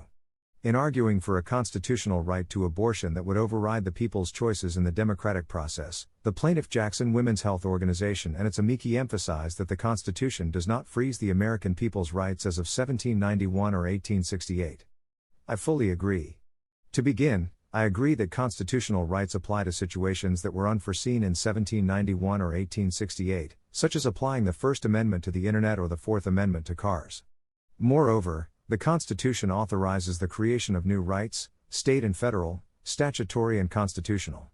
But when it comes to creating new rights, the Constitution directs the people to the various processes of democratic self-government contemplated by the Constitution, state legislation, state constitutional amendments, federal legislation, and federal constitutional amendments. The Constitution does not grant the 9 unelected members of this court the unilateral authority to rewrite the Constitution to create new rights and liberties based on our own moral or policy views. As Justice Rehnquist stated, this court has not been granted a roving commission, either by the Founding Fathers or by the framers of the 14th Amendment, to strike down laws that are based upon notions of policy or morality suddenly found unacceptable by a majority of this court. This court therefore does not possess the authority either to declare a constitutional right to abortion or to declare a constitutional prohibition of abortion. In sum, the Constitution is neutral on the issue of abortion and allows the people and their elected representatives to address the issue through the democratic process. In my respectful view, the court in Roe therefore erred by taking sides on the issue of abortion. The more difficult question in this case is stare decisis, that is, whether to overrule the Roe decision. The principle of stare decisis requires respect for the court's precedents and for the accumulated wisdom of the judges who have previously addressed the same issue. Stare decisis is rooted in Article 3 of the Constitution and is fundamental to the American judicial system and to the stability of American law. Adherence to precedent is the norm, and stare decisis imposes a high bar before this court may overrule a precedent. This court's history shows, however, that stare decisis is not absolute, and indeed cannot be absolute.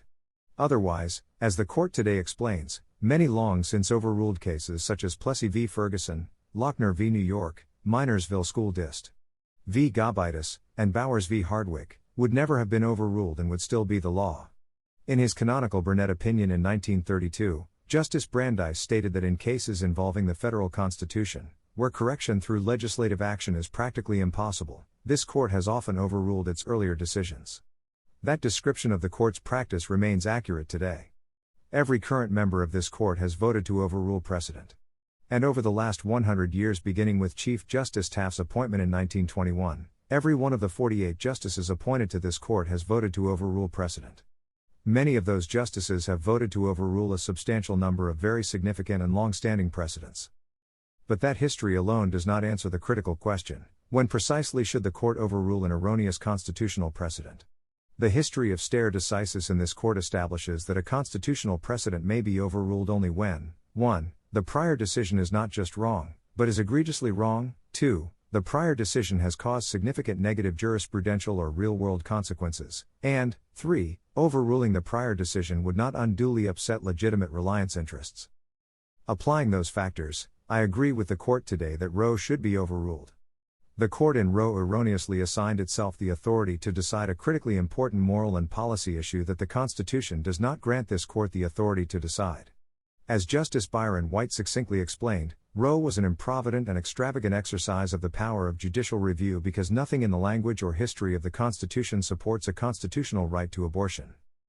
Of course, the fact that a precedent is wrong, even egregiously wrong, does not alone mean that the precedent should be overruled. But as the court today explains, Roe has caused significant negative jurisprudential and real-world consequences.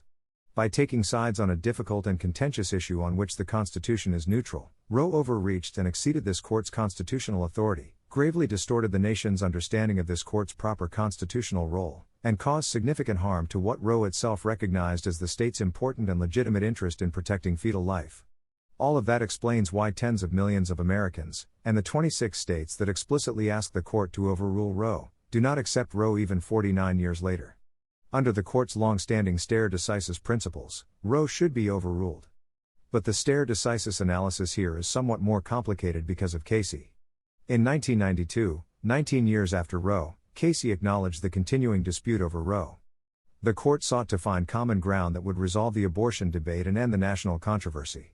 After careful and thoughtful consideration, the Casey plurality reaffirmed a right to abortion through viability, about 24 weeks, while also allowing somewhat more regulation of abortion than Roe had allowed. I have deep and unyielding respect for the justices who wrote the Casey plurality opinion. And I respect the Casey plurality's good faith effort to locate some middle ground or compromise that could resolve this controversy for America. But as has become increasingly evident over time, Casey's well-intentioned effort did not resolve the abortion debate. The national division has not ended. In recent years, a significant number of states have enacted abortion restrictions that directly conflict with Roe. Those laws cannot be dismissed as political stunts or as outlier laws.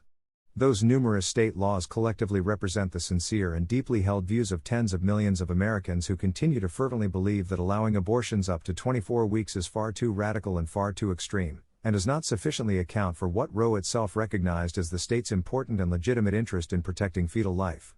In this case, moreover, a majority of the states, 26 in all, asked the court to overrule Roe and return the abortion issue to the states. In short, Casey's stare decisis analysis rested in part on a predictive judgment about the future development of state laws and of the people's views on the abortion issue. But that predictive judgment has not borne out. As the court today explains, the experience over the last 30 years conflicts with Casey's predictive judgment and therefore undermines Casey's precedential force. In any event, although Casey is relevant to the stare decisis analysis, the question of whether to overrule Roe cannot be dictated by Casey alone. To illustrate that stare decisis point, consider an example. Suppose that in 1924 this court had expressly reaffirmed Plessy v. Ferguson and upheld the state's authority to segregate people on the basis of race. Would the court in Brown some 30 years later in 1954 have reaffirmed Plessy and upheld racially segregated schools simply because of that intervening 1924 precedent? Surely the answer is no. In sum, I agree with the court's application today of the principles of stare decisis and its conclusion that Roe should be overruled. After today's decision, the 9 members of this court will no longer decide the basic legality of pre-viability abortion for all 330 million Americans. That issue will be resolved by the people and their representatives in the democratic process in the states or Congress. But the party's arguments have raised other related questions, and I address some of them here. First is the question of how this decision will affect other precedents involving issues such as contraception and marriage, in particular, the decisions in Griswold v. Connecticut, Eisenstadt v. Baird, Loving v. Virginia, and Obergefell v. Hodges. I emphasize what the court today states: overruling Roe does not mean the overruling of those precedents, and does not threaten or cast doubt on those precedents. Second, as I see it, some of the other abortion-related legal questions raised by today's decision are not especially difficult as a constitutional matter. For example, may a state bar a resident of that state from traveling to another state to obtain an abortion? In my view, the answer is no, based on the constitutional right to interstate travel.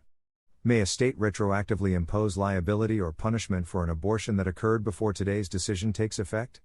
In my view, the answer is no, based on the Due Process Clause or the Ex Post Facto Clause.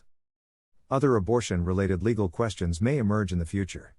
But this court will no longer decide the fundamental question of whether abortion must be allowed throughout the United States through 6 weeks, or 12 weeks, or 15 weeks, or 24 weeks, or some other line. The court will no longer decide how to evaluate the interests of the pregnant woman and the interests in protecting fetal life throughout pregnancy. Instead, those difficult moral and policy questions will be decided, as the Constitution dictates, by the people and their elected representatives through the constitutional processes of democratic self-government. The Roe Court took sides on a consequential moral and policy issue that this court had no constitutional authority to decide. By taking sides, the Roe Court distorted the nation's understanding of this court's proper role in the American constitutional system and thereby damaged the court as an institution. As Justice Scalia explained, Roe destroyed the compromises of the past, rendered compromise impossible for the future, and required the entire issue to be resolved uniformly, at the national level. The court's decision today properly returns the court to a position of judicial neutrality on the issue of abortion, and properly restores the people's authority to resolve the issue of abortion through the processes of democratic self-government established by the Constitution. To be sure, many Americans will disagree with the court's decision today. That would be true no matter how the court decided this case. Both sides on the abortion issue believe sincerely and passionately in the rightness of their cause. Especially in those difficult and fraught circumstances, the court must scrupulously adhere to the Constitution's neutral position on the issue of abortion. Since 1973, more than 20 justices of this court have now grappled with the divisive issue of abortion. I greatly respect all of the justices, past and present, who have done so. Amidst extraordinary controversy and challenges, all of them have addressed the abortion issue in good faith after careful deliberation, and based on their sincere understandings of the Constitution and of precedent. I have endeavored to do the same. In my judgment, on the issue of abortion, the Constitution is neither pro-life nor pro-choice. The Constitution is neutral, and this court likewise must be scrupulously neutral. The court today properly heeds the constitutional principle of judicial neutrality and returns the issue of abortion to the people and their elected representatives in the democratic process. Justice Thomas, concurring. I join the opinion of the court because it correctly holds that there is no constitutional right to abortion.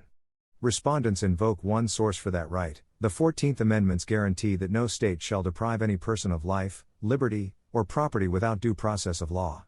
The court well explains why, under our substantive due process precedents, the purported right to abortion is not a form of liberty protected by the Due Process Clause. Such a right is neither deeply rooted in this nation's history and tradition nor implicit in the concept of ordered liberty. The idea that the framers of the 14th Amendment understood the Due Process Clause to protect a right to abortion is farcical. I write separately to emphasize a second, more fundamental reason why there is no abortion guarantee lurking in the Due Process Clause. Considerable historical evidence indicates that due process of law merely required executive and judicial actors to comply with legislative enactments and the common law when depriving a person of life, liberty, or property. Other sources, by contrast, suggest that due process of law prohibited legislatures from authorizing the deprivation of a person's life, liberty, or property without providing him the customary procedures to which freemen were entitled by the old law of England. Either way, the Due Process Clause at most guarantees process. It does not, as the court's substantive due process cases suppose, forbid the government to infringe certain fundamental liberty interests at all, no matter what process is provided. As I have previously explained, substantive due process is an oxymoron that lacks any basis in the Constitution. The notion that a constitutional provision that guarantees only process before a person is deprived of life, liberty, or property could define the substance of those rights strains credulity for even the most casual user of words. The resolution of this case is thus straightforward. Because the Due Process Clause does not secure any substantive rights, it does not secure a right to abortion. The court today declines to disturb substantive due process jurisprudence generally or the doctrine's application in other, specific contexts. Cases like Griswold v. Connecticut, Lawrence v. Texas, and Obergefell v. Hodges are not at issue. The court's abortion cases are unique, and no party has asked us to decide whether our entire 14th Amendment jurisprudence must be preserved or revised. Thus, I agree that nothing in the court's opinion should be understood to cast doubt on precedents that do not concern abortion. For that reason, in future cases, we should reconsider all of this court's substantive due process precedents, including Griswold, Lawrence, and Obergefell. Because any substantive due process decision is demonstrably erroneous, we have a duty to correct the error established in those precedents. After overruling these demonstrably erroneous decisions, the question would remain whether other constitutional provisions guarantee the myriad rights that our substantive due process cases have generated. For example, we could consider whether any of the rights announced in this court's substantive due process cases are privileges or immunities of citizens of the United States protected by the 14th Amendment. To answer that question, we would need to decide important antecedent questions, including whether the Privileges or Immunities Clause protects any rights that are not enumerated in the Constitution and, if so, how to identify those rights. That said, even if the clause does protect enumerated rights, the court conclusively demonstrates that abortion is not one of them under any plausible interpretive approach. Moreover, apart from being a demonstrably incorrect reading of the Due Process Clause, the legal fiction of substantive due process is particularly dangerous. At least three dangers favor jettisoning the doctrine entirely. First, substantive due process exalts judges at the expense of the people from whom they derive their authority. Because the Due Process Clause speaks only to process, the court has long struggled to define what substantive rights it protects. In practice, the court's approach for identifying those fundamental rights unquestionably involves policymaking rather than neutral legal analysis.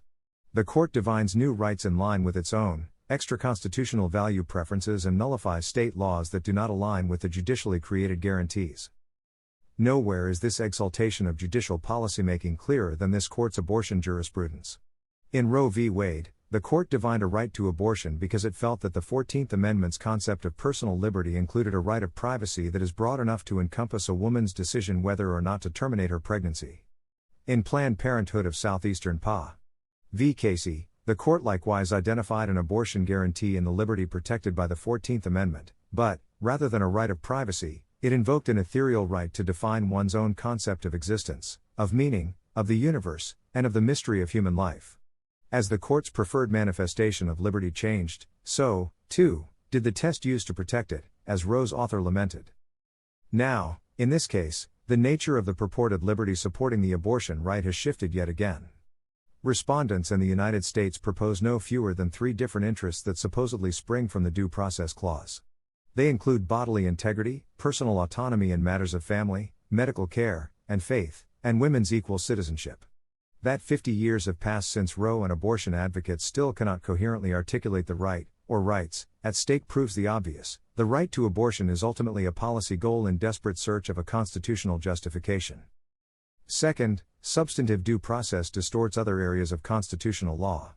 For example, once this court identifies a fundamental right for one class of individuals, it invokes the Equal Protection Clause to demand exacting scrutiny of statutes that deny the right to others. Statutory classifications implicating certain non-fundamental rights, meanwhile, receive only cursory review. Similarly, this court deems unconstitutionally vague or overbroad those laws that impinge on its preferred rights, while letting slide those laws that implicate supposedly lesser values. In fact, our vagueness doctrine served as the basis for the first draft of the majority opinion in Roe v. Wade, and it since has been deployed to nullify even mild regulations of the abortion industry. Therefore, regardless of the doctrinal context, the court often demands extra justifications for encroachments on preferred rights while relaxing purportedly higher standards of review for less preferred rights. Substantive due process is the core inspiration for many of the court's constitutionally unmoored policy judgments. Third, substantive due process is often wielded to disastrous ends. For instance, in Dred Scott v. Sanford, the court invoked a species of substantive due process to announce that Congress was powerless to emancipate slaves brought into the federal territories. While Dred Scott was overruled on the battlefields of the Civil War and by constitutional amendment after Appomattox, that overruling was purchased at the price of immeasurable human suffering. Now today, the court rightly overrules Roe and Casey, 2 of this court's most notoriously incorrect substantive due process decisions, after more than 63 million abortions have been performed. The harm caused by this court's forays into substantive due process remains immeasurable. Because the court properly applies our substantive due process precedents to reject the fabrication of a constitutional right to abortion, and because this case does not present the opportunity to reject substantive due process entirely, I join the court's opinion. But, in future cases, we should follow the text of the Constitution, which sets forth certain substantive rights that cannot be taken away, and adds, beyond that, a right to due process when life, liberty, or property is to be taken away. Substantive due process conflicts with that textual command and has harmed our country in many ways. Accordingly, we should eliminate it from our jurisprudence at the earliest opportunity. Justice Breyer, Justice Sotomayor, and Justice Kagan, dissenting. For half a century, Roe v. Wade, and Planned Parenthood of Southeastern Pa. v. Casey, have protected the liberty and equality of women. Roe held, and Casey reaffirmed, that the Constitution safeguards a woman's right to decide for herself whether to bear a child. Roe held, and Casey reaffirmed, that in the first stages of pregnancy, the government could not make that choice for women. The government could not control a woman's body or the course of a woman's life, it could not determine what the woman's future would be. Respecting a woman as an autonomous being, and granting her full equality, meant giving her substantial choice over this most personal and most consequential of all life decisions. Roe and Casey well understood the difficulty and divisiveness of the abortion issue. The court knew that Americans hold profoundly different views about the morality of terminating a pregnancy, even in its earliest stage. And the court recognized that the state has legitimate interests from the outset of the pregnancy in protecting the life of the fetus that may become a child. So the court struck a balance, as it often does when values and goals compete. It held that the state could prohibit abortions after fetal viability, so long as the ban contained exceptions to safeguard a woman's life or health. It held that even before viability, the state could regulate the abortion procedure in multiple and meaningful ways. But until the viability line was crossed, the court held, a state could not impose a substantial obstacle on a woman's right to elect the procedure as she, not the government, thought proper, in light of all the circumstances and complexities of her own life. Today, the court discards that balance. It says that from the very moment of fertilization, a woman has no rights to speak of. A state can force her to bring a pregnancy to term, even at the steepest personal and familial costs. An abortion restriction, the majority holds, is permissible whenever rational, the lowest level of scrutiny known to the law. And because, as the court has often stated, protecting fetal life is rational, states will feel free to enact all manner of restrictions. The Mississippi law at issue here bars abortions after the 15th week of pregnancy. Under the majority's ruling, though, another state's law could do so after 10 weeks, or 5 or 3 or 1, or, again, from the moment of fertilization. States have already passed such laws, in anticipation of today's ruling. More will follow. Some states have enacted laws extending to all forms of abortion procedure, including taking medication in one's own home. They have passed laws without any exceptions for when the woman is the victim of rape or incest. Under those laws, a woman will have to bear her rapist's child or a young girl her father's, no matter if doing so will destroy her life. So too, after today's ruling, some states may compel women to carry to term a fetus with severe physical anomalies, for example, one afflicted with Tay-Sachs disease, sure to die within a few years of birth. States may even argue that a prohibition on abortion need make no provision for protecting a woman from risk of death or physical harm. Across a vast array of circumstances, a state will be able to impose its moral choice on a woman and coerce her to give birth to a child. Enforcement of all these draconian restrictions will also be left largely to the state's devices. A state can of course impose criminal penalties on abortion providers, including lengthy prison sentences. But some states will not stop there. Perhaps, in the wake of today's decision, a state law will criminalize the woman's conduct too, incarcerating or fining her for daring to seek or obtain an abortion. And as Texas has recently shown, a state can turn neighbor against neighbor, enlisting fellow citizens in the effort to root out anyone who tries to get an abortion, or to assist another in doing so. The majority tries to hide the geographically expansive effects of its holding. Today's decision, the majority says, permits each state to address abortion as it pleases. That is cold comfort, of course, for the poor woman who cannot get the money to fly to a distant state for a procedure. Above all others, women lacking financial resources will suffer from today's decision.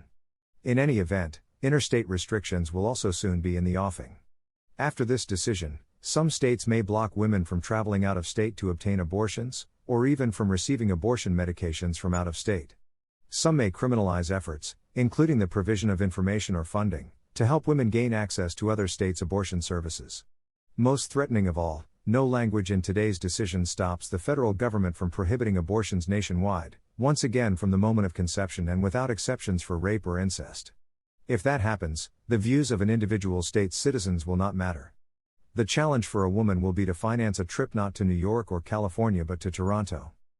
Whatever the exact scope of the coming laws, one result of today's decision is certain: the curtailment of women's rights, and of their status as free and equal citizens. Yesterday, the Constitution guaranteed that a woman confronted with an unplanned pregnancy could, within reasonable limits, make her own decision about whether to bear a child, with all the life-transforming consequences that act involves. And in thus safeguarding each woman's reproductive freedom, the Constitution also protected the ability of women to participate equally in this nation's economic and social life. But no longer. As of today, this court holds, a state can always force a woman to give birth, prohibiting even the earliest abortions.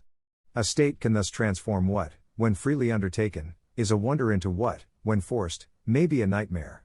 Some women, especially women of means, will find ways around the state's assertion of power. Others, those without money or childcare or the ability to take time off from work, will not be so fortunate. Maybe they will try an unsafe method of abortion, and come to physical harm, or even die. Maybe they will undergo pregnancy and have a child, but at significant personal or familial cost. At the least, they will incur the cost of losing control of their lives. The Constitution will, today's majority holds, provide no shield, despite its guarantees of liberty and equality for all. And no one should be confident that this majority is done with its work. The right Roe and Casey recognized does not stand alone. To the contrary, the court has linked it for decades to other settled freedoms involving bodily integrity, familial relationships, and procreation. Most obviously, the right to terminate a pregnancy arose straight out of the right to purchase and use contraception. In turn, those rights led, more recently, to rights of same-sex intimacy and marriage. They are all part of the same constitutional fabric, protecting autonomous decision-making over the most personal of life decisions. The majority, or to be more accurate, most of it, is eager to tell us today that nothing it does casts doubt on precedents that do not concern abortion. But how could that be? The lone rationale for what the majority does today is that the right to elect an abortion is not deeply rooted in history. Not until Roe, the majority argues, did people think abortion fell within the Constitution's guarantee of liberty. The same could be said, though, of most of the rights the majority claims it is not tampering with. The majority could write just as long an opinion showing, for example, that until the mid-20th century, there was no support in American law for a constitutional right to obtain contraceptives. So one of two things must be true. Either the majority does not really believe in its own reasoning. Or if it does, all rights that have no history stretching back to the mid-19th century are insecure. Either the mass of the majority's opinion is hypocrisy, or additional constitutional rights are under threat. It is one or the other. One piece of evidence on that score seems especially salient: the majority's cavalier approach to overturning this court's precedents. Stare decisis is the Latin phrase for a foundation stone of the rule of law, that things decided should stay decided unless there is a very good reason for change. It is a doctrine of judicial modesty and humility. Those qualities are not evident in today's opinion. The majority has no good reason for the upheaval in law and society it sets off. Roe and Casey have been the law of the land for decades, shaping women's expectations of their choices when an unplanned pregnancy occurs. Women have relied on the availability of abortion both in structuring their relationships and in planning their lives. The legal framework Roe and Casey developed to balance the competing interests in this sphere has proved workable in courts across the country. No recent developments, in either law or fact, have eroded or cast doubt on those precedents. Nothing, in short, has changed. Indeed, the court in Casey already found all of that to be true. Casey is a precedent about precedent. It reviewed the same arguments made here in support of overruling Roe, and it found that doing so was not warranted. The court reverses course today for one reason and one reason only, because the composition of this court has changed. Stare decisis, this court has often said, contributes to the actual and perceived integrity of the judicial process by ensuring that decisions are founded in the law rather than in the proclivities of individuals. Today, the proclivities of individuals rule. The court departs from its obligation to faithfully and impartially apply the law. We dissent. We start with Roe and Casey, and with their deep connections to a broad swath of this court's precedents. To hear the majority tell the tale, Roe and Casey are aberrations. They came from nowhere, went nowhere, and so are easy to excise from this nation's constitutional law. That is not true. After describing the decisions themselves, we explain how they are rooted in, and themselves led to, other rights giving individuals control over their bodies and their most personal and intimate associations. The majority does not wish to talk about these matters for obvious reasons. To do so would both ground Roe and Casey in this court's precedents and reveal the broad implications of today's decision. But the facts will not so handily disappear.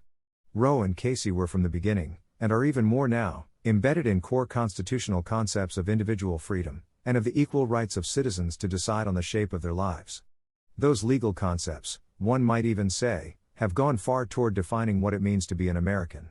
For in this nation, we do not believe that a government controlling all private choices is compatible with a free people.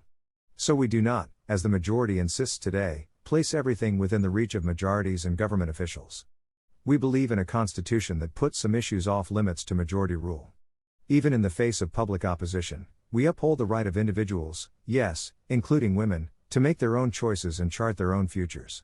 Or at least, we did once.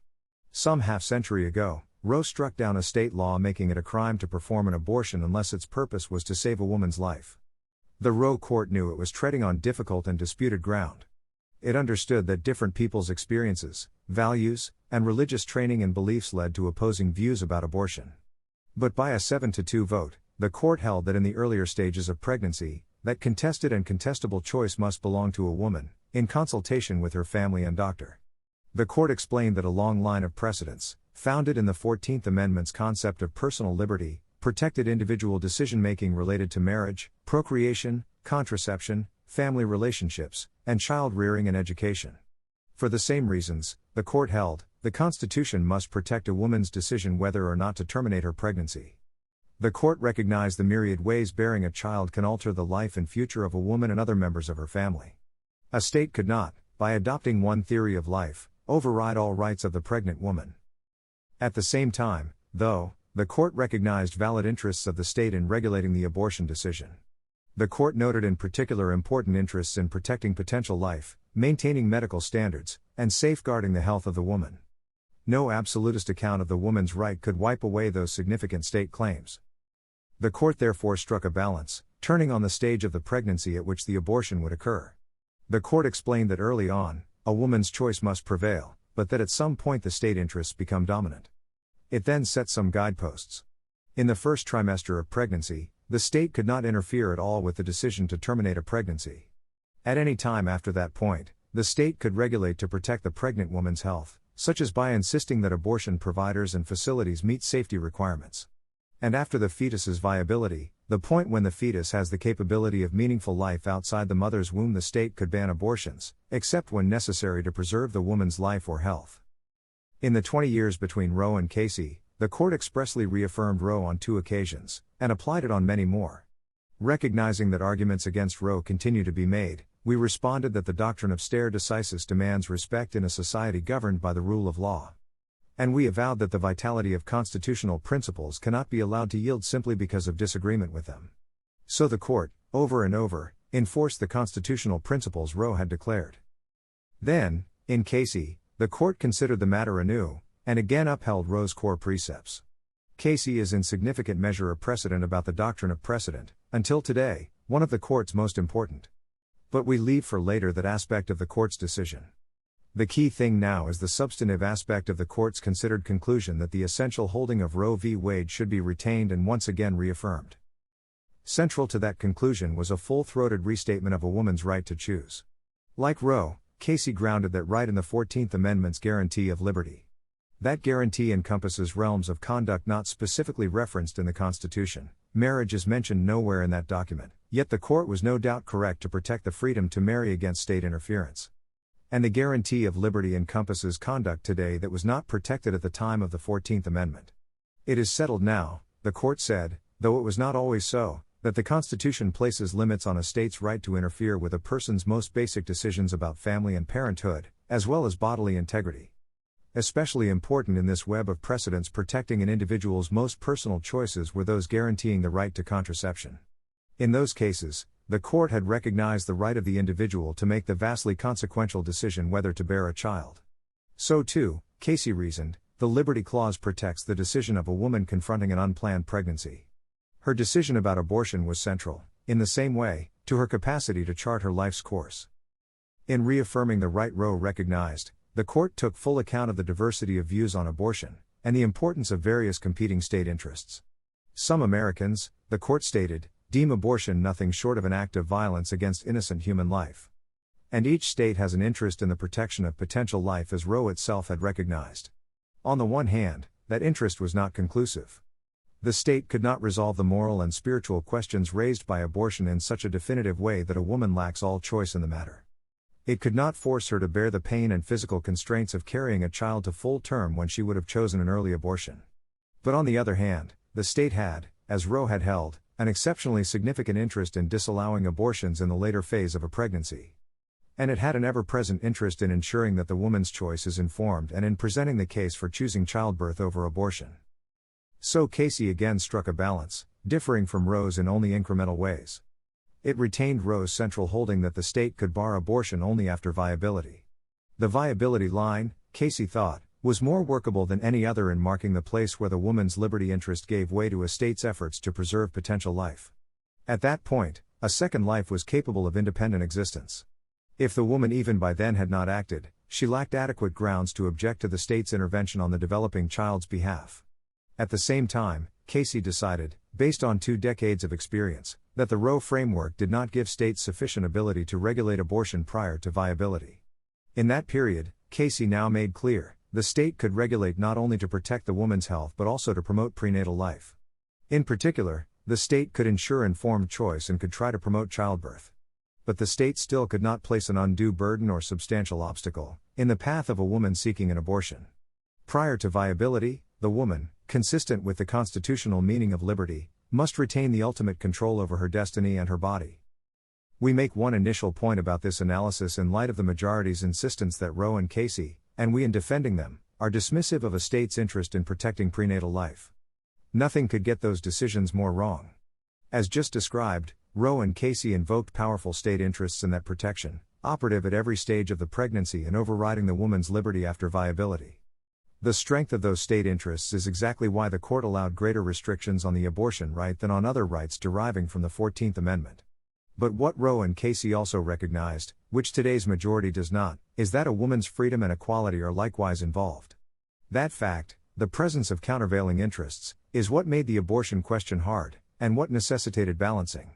The majority scoffs at that idea, castigating us for repeatedly praising the balance the two cases arrived at, with the word balance in scare quotes. To the majority, balance is a dirty word, as moderation is a foreign concept. The majority would allow states to ban abortion from conception onward because it does not think forced childbirth at all implicates a woman's rights to equality and freedom. Today's court, that is, does not think there is anything of constitutional significance attached to a woman's control of her body and the path of her life. Roe and Casey thought that one-sided view misguided. In some sense, that is the difference in a nutshell between our precedents and the majority opinion. The constitutional regime we have lived in for the last 50 years recognized competing interests, and sought a balance between them. The constitutional regime we enter today erases the woman's interest and recognizes only the states, or the federal governments. The majority makes this change based on a single question: did the reproductive right recognized in Roe and Casey exist in 1868, the year when the 14th Amendment was ratified? The majority says, and with this much we agree, that the answer to this question is no. In 1868, there was no nationwide right to end a pregnancy, and no thought that the 14th Amendment provided one. Of course, the majority opinion refers as well to some later and earlier history. On the one side of 1868, it goes back as far as the 13th century. But that turns out to be wool spinning. First, it is not clear what relevance such early history should have, even to the majority. If the early history obviously supported abortion rights, the majority would no doubt say that only the views of the 14th Amendment's ratifiers are germane. Second, and embarrassingly for the majority, early law in fact does provide some support for abortion rights. Common law authorities did not treat abortion as a crime before quickening the point when the fetus moved in the womb. And early American law followed the common law rule. So the criminal law of that early time might be taken as roughly consonant with Roe's and Casey's different treatment of early and late abortions. Better, then, to move forward in time. On the other side of 1868, the majority occasionally notes that many states barred abortion up to the time of Roe. That is convenient for the majority, but it is window dressing. As the same majority, +1, just informed us, post-ratification adoption or acceptance of laws that are inconsistent with the original meaning of the constitutional text obviously cannot overcome or alter that text. Had the pre-Roe liberalization of abortion laws occurred more quickly and more widely in the 20th century, the majority would say, once again, that only the ratifiers' views are germane. The majority's core legal postulate, then, is that we in the 21st century must read the 14th Amendment just as its ratifiers did. And that is indeed what the majority emphasizes over and over again. If the ratifiers did not understand something as central to freedom, then neither can we. Or said more particularly, if those people did not understand reproductive rights as part of the guarantee of liberty conferred in the 14th Amendment, then those rights do not exist. As an initial matter, note a mistake in the just preceding sentence. We referred there to the people who ratified the 14th Amendment. What rights did those people have in their heads at the time? But, of course, people did not ratify the 14th Amendment. Men did. So it is perhaps not so surprising that the ratifiers were not perfectly attuned to the importance of reproductive rights for women's liberty, or for their capacity to participate as equal members of our nation. Indeed, the ratifiers, both in 1868 and when the original Constitution was approved in 1788, did not understand women as full members of the community embraced by the phrase "we the people." In 1868, the first wave of American feminists were explicitly told, of course by men, that it was not their time to seek constitutional protections. Women would not get even the vote for another half-century. To be sure, most women in 1868 also had a foreshortened view of their rights. If most men could not then imagine giving women control over their bodies, most women could not imagine having that kind of autonomy. But that takes away nothing from the core point. Those responsible for the original Constitution, including the 14th Amendment, did not perceive women as equals, and did not recognize women's rights. When the majority says that we must read our foundational charter as viewed at the time of ratification, except that we may also check it against the Dark Ages, it consigns women to second-class citizenship. Casey itself understood this point, as will become clear. It recollected with dismay a decision this court issued just 5 years after the 14th Amendment's ratification, approving a state's decision to deny a law license to a woman and suggesting as well that a woman had no legal status apart from her husband. There was a time, Casey explained, when the Constitution did not protect men and women alike. But times had changed. A woman's place in society had changed, and constitutional law had changed along with it. The relegation of women to inferior status in either the public sphere or the family was no longer consistent with our understanding of the Constitution. Now, The Constitution protects all individuals, male or female, from the abuse of governmental power or unjustified state interference. So how is it that, as Casey said, our Constitution, read now, grants rights to women, though it did not in 1868? How is it that our Constitution subjects discrimination against them to heightened judicial scrutiny? How is it that our Constitution, through the 14th Amendment's Liberty Clause, guarantees access to contraception, also not legally protected in 1868, so that women can decide for themselves whether and when to bear a child? How is it that until today, that same constitutional clause protected a woman's right, in the event contraception failed, to end a pregnancy in its earlier stages? The answer is that this court has rejected the majority's pinched view of how to read our Constitution. The founders, we recently wrote, knew they were writing a document designed to apply to ever-changing circumstances over centuries. Or in the words of the great Chief Justice John Marshall, our Constitution is intended to endure for ages to come, and must adapt itself to a future seen dimly, if at all. That is indeed why our Constitution is written as it is. The framers, both in 1788 and 1868, understood that the world changes. So they did not define rights by reference to the specific practices existing at the time. Instead, the framers defined rights in general terms, to permit future evolution in their scope and meaning. And over the course of our history, this court has taken up the framers' invitation. It has kept true to the framers' principles by applying them in new ways, responsive to new societal understandings and conditions. Nowhere has that approach been more prevalent than in construing the majestic but open-ended words of the 14th Amendment, the guarantees of liberty and equality for all. And nowhere has that approach produced prouder moments, for this country and the court. Consider an example Obergefell used a few years ago. The court there confronted a claim, based on Washington v. Glucksberg, that the 14th Amendment must be defined in a most circumscribed manner, with central reference to specific historical practices, exactly the view today's majority follows. And the court specifically rejected that view. In doing so, the court reflected on what the proposed, historically circumscribed approach would have meant for interracial marriage. The 14th Amendment's ratifiers did not think it gave black and white people a right to marry each other. To the contrary, contemporaneous practice deemed that act quite as unprotected as abortion. Yet the court in Loving v. Virginia, read the 14th Amendment to embrace the Loving's Union. If, Obergefell explained, rights were defined by who exercised them in the past, then received practices could serve as their own continued justification even when they conflict with liberty and equality as later and more broadly understood. The Constitution does not freeze for all time the original view of what those rights guarantee, or how they apply. That does not mean anything goes.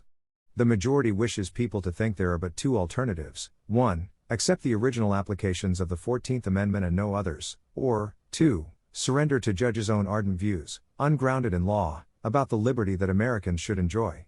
At least, that idea is what the majority sometimes tries to convey. At other times, the majority, or, rather, most of it, tries to assure the public that it has no designs on rights, for example, to contraception, that arose only in the back half of the 20th century, in other words, that it is happy to pick and choose, in accord with individual preferences. But that is a matter we discuss later. For now, our point is different. It is that applications of liberty and equality can evolve while remaining grounded in constitutional principles, constitutional history, and constitutional precedents. The second Justice Harlan discussed how to strike the right balance when he explained why he would have invalidated a state's ban on contraceptive use. Judges, he said, are not free to roam where unguided speculation might take them. Yet they also must recognize that the constitutional tradition of this country is not captured whole at a single moment. Rather, its meaning gains content from the long sweep of our history and from successive judicial precedents, each looking to the last and each seeking to apply the Constitution's most fundamental commitments to new conditions. That is why Americans, to go back to Obergefell's example, have a right to marry across racial lines. And it is why, to go back to Justice Harlan's case, Americans have a right to use contraceptives so they can choose for themselves whether to have children. All that is what Casey understood. Casey explicitly rejected the present majority's method. The specific practices of states at the time of the adoption of the 14th Amendment, Casey stated, do not mark the outer limits of the substantive sphere of liberty which the 14th Amendment protects. To hold otherwise, as the majority does today, would be inconsistent with our law. Why? Because the court has vindicated the principle over and over that, no matter the sentiment in 1868, there is a realm of personal liberty which the government may not enter, especially relating to bodily integrity and family life. Casey described in detail the court's contraception cases. It noted decisions protecting the right to marry, including to someone of another race. In reviewing decades and decades of constitutional law, Casey could draw but one conclusion: whatever was true in 1868, it is settled now, as it was when the court heard arguments in Roe v. Wade, that the Constitution places limits on a state's right to interfere with a person's most basic decisions about family and parenthood. And that conclusion still held good, until the court's intervention here. It was settled at the time of Roe, settled at the time of Casey, and settled yesterday that the Constitution places limits on a state's power to assert control over an individual's body and most personal decision-making.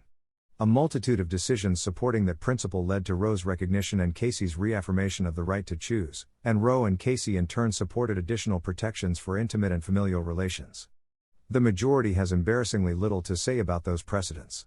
It, literally, rattles them off in a single paragraph, and it implies that they have nothing to do with each other, or with the right to terminate an early pregnancy. But that is flat wrong.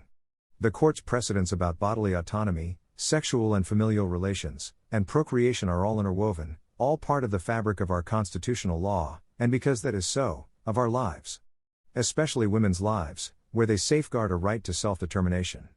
And eliminating that right, we need to say before further describing our precedents, is not taking a neutral position, as Justice Kavanaugh tries to argue.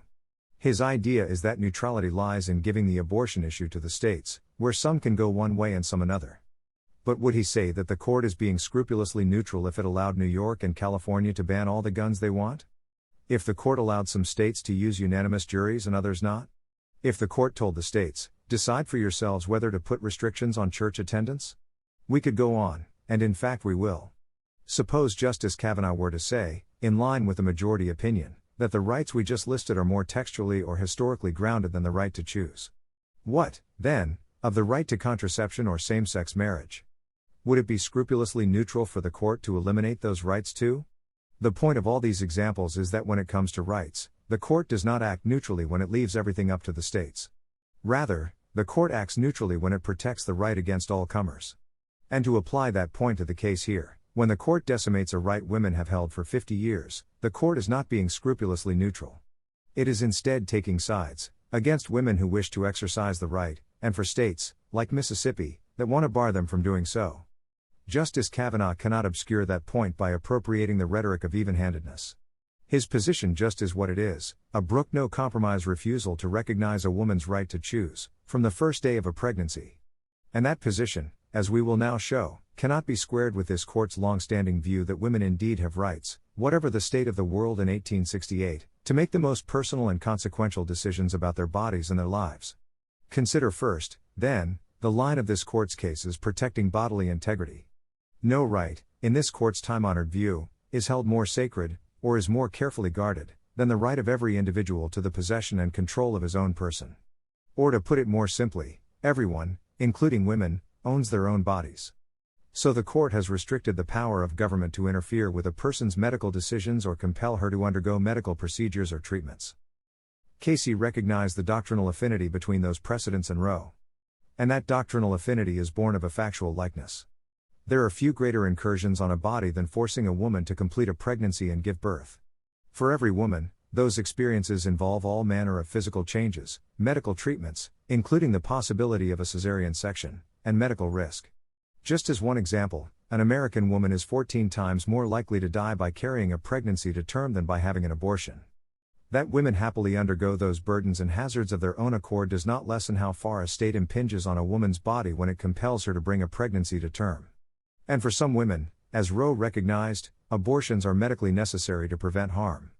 The majority does not say, which is itself ominous, whether a state may prevent a woman from obtaining an abortion when she and her doctor have determined it is a needed medical treatment.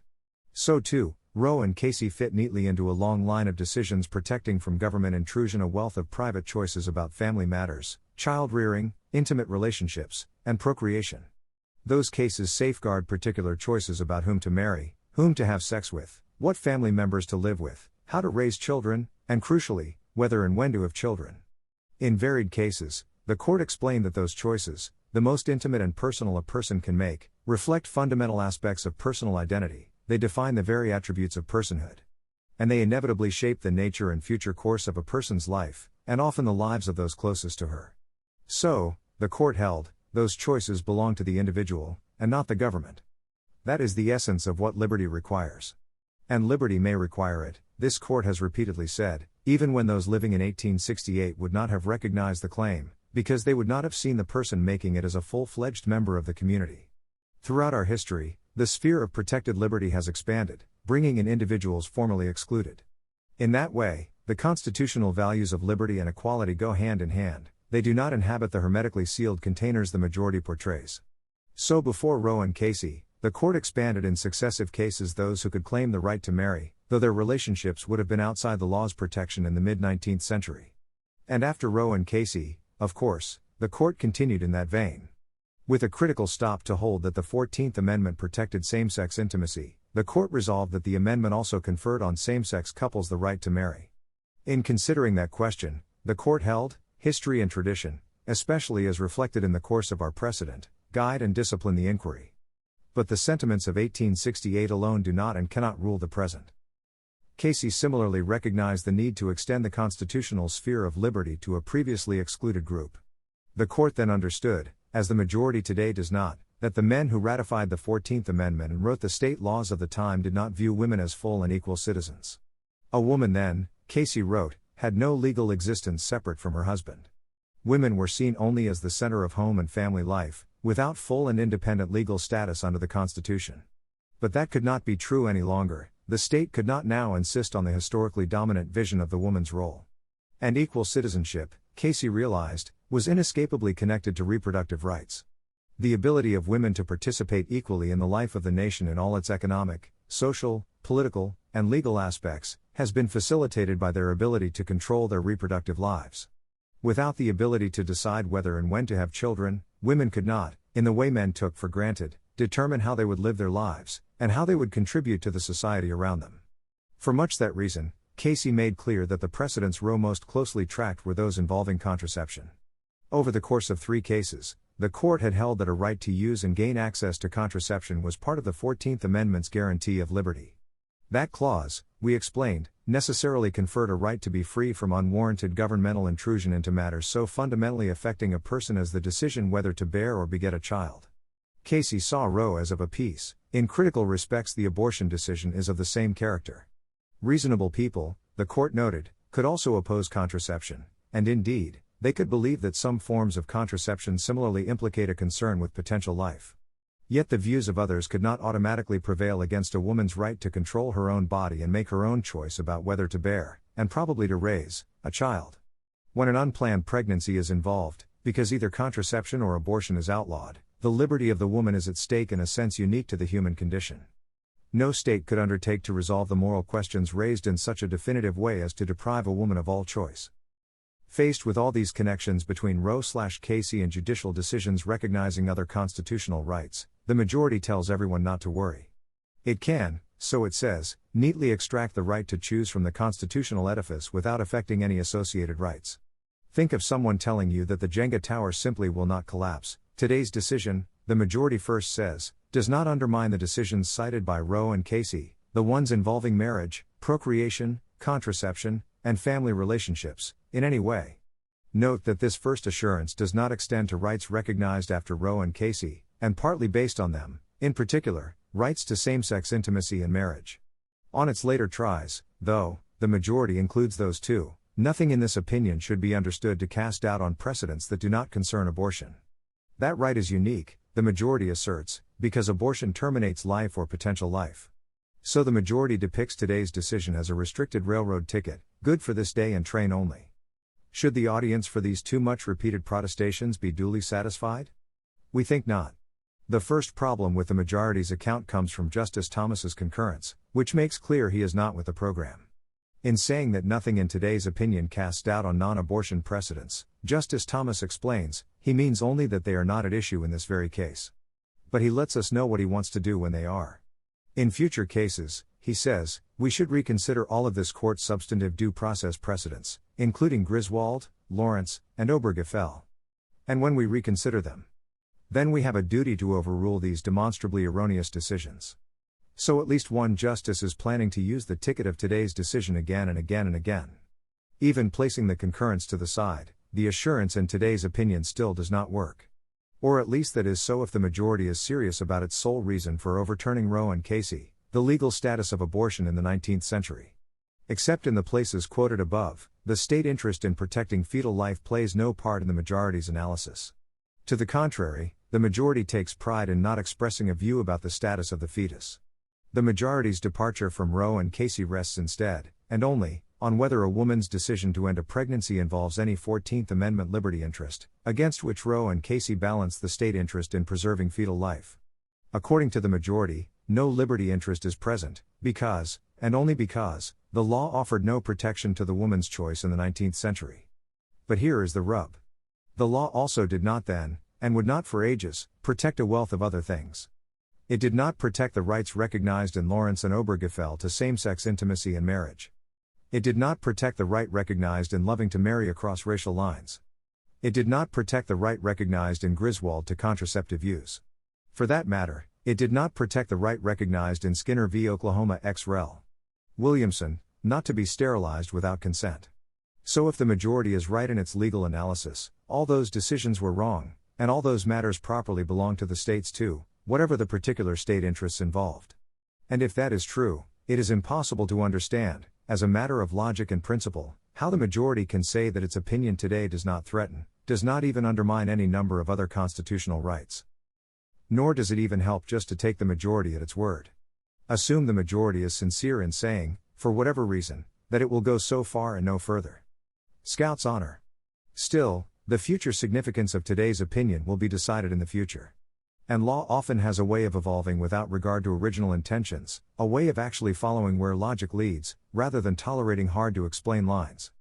Rights can expand in that way. Dissenting in Lawrence, Justice Scalia explained why he took no comfort in the court's statement that a decision recognizing the right to same-sex intimacy did not involve same-sex marriage.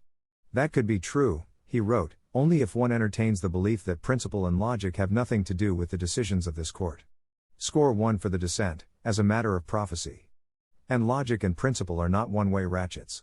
Rights can contract in the same way and for the same reason, because whatever today's majority might say, one thing really does lead to another. We fervently hope that does not happen because of today's decision. We hope that we will not join Justice Scalia in the Book of Prophets. But we cannot understand how anyone can be confident that today's opinion will be the last of its kind. Consider, as our last word on this issue, contraception. The Constitution, of course, does not mention that word. And there is no historical right to contraception, of the kind the majority insists on. To the contrary, the American legal landscape in the decades after the Civil War was littered with bans on the sale of contraceptive devices. So again, there seem to be two choices. If the majority is serious about its historical approach, then Griswold and its progeny are in the line of fire too. Or if it is not serious, then, what is the basis of today's decision? If we had to guess, we suspect the prospects of this court approving bans on contraception are low. But once again, the future significance of today's opinion will be decided in the future. At the least, today's opinion will fuel the fight to get contraception, and any other issues with a moral dimension, out of the 14th Amendment and into state legislatures. Anyway, today's decision, taken on its own, is catastrophic enough. As a matter of constitutional method, the majority's commitment to replicate in 2022 every view about the meaning of liberty held in 1868 has precious little to recommend it. Our law in this constitutional sphere, as in most, has for decades upon decades proceeded differently. It has considered fundamental constitutional principles, the whole course of the nation's history and traditions, and the step-by-step evolution of the court's precedents. It is disciplined but not static. It relies on accumulated judgments, not just the sentiments of one long-ago generation of men, who themselves believed, and drafted the Constitution to reflect, that the world progresses. And by doing so, it includes those excluded from that olden conversation, rather than perpetuating its bounds. As a matter of constitutional substance, the majority's opinion has all the flaws its method would suggest. Because laws in 1868 deprived women of any control over their bodies, the majority approves states doing so today. Because those laws prevented women from charting the course of their own lives, the majority says states can do the same again. Because in 1868, the government could tell a pregnant woman, even in the first days of her pregnancy, that she could do nothing but bear a child, it can once more impose that command. Today's decision strips women of agency over what even the majority agrees is a contested and contestable moral issue. It forces her to carry out the state's will, whatever the circumstances and whatever the harm it will wreak on her and her family. In the 14th Amendment's terms, it takes away her liberty. Even before we get to stare decisis, we dissent. By overruling Roe, Casey, and more than 20 cases reaffirming or applying the constitutional right to abortion, the majority abandons stare decisis, a principle central to the rule of law. Stare decisis means to stand by things decided. Blackstone called it the established rule to abide by former precedents. Stare decisis promotes the even-handed, predictable, and consistent development of legal principles. It maintains a stability that allows people to order their lives under the law.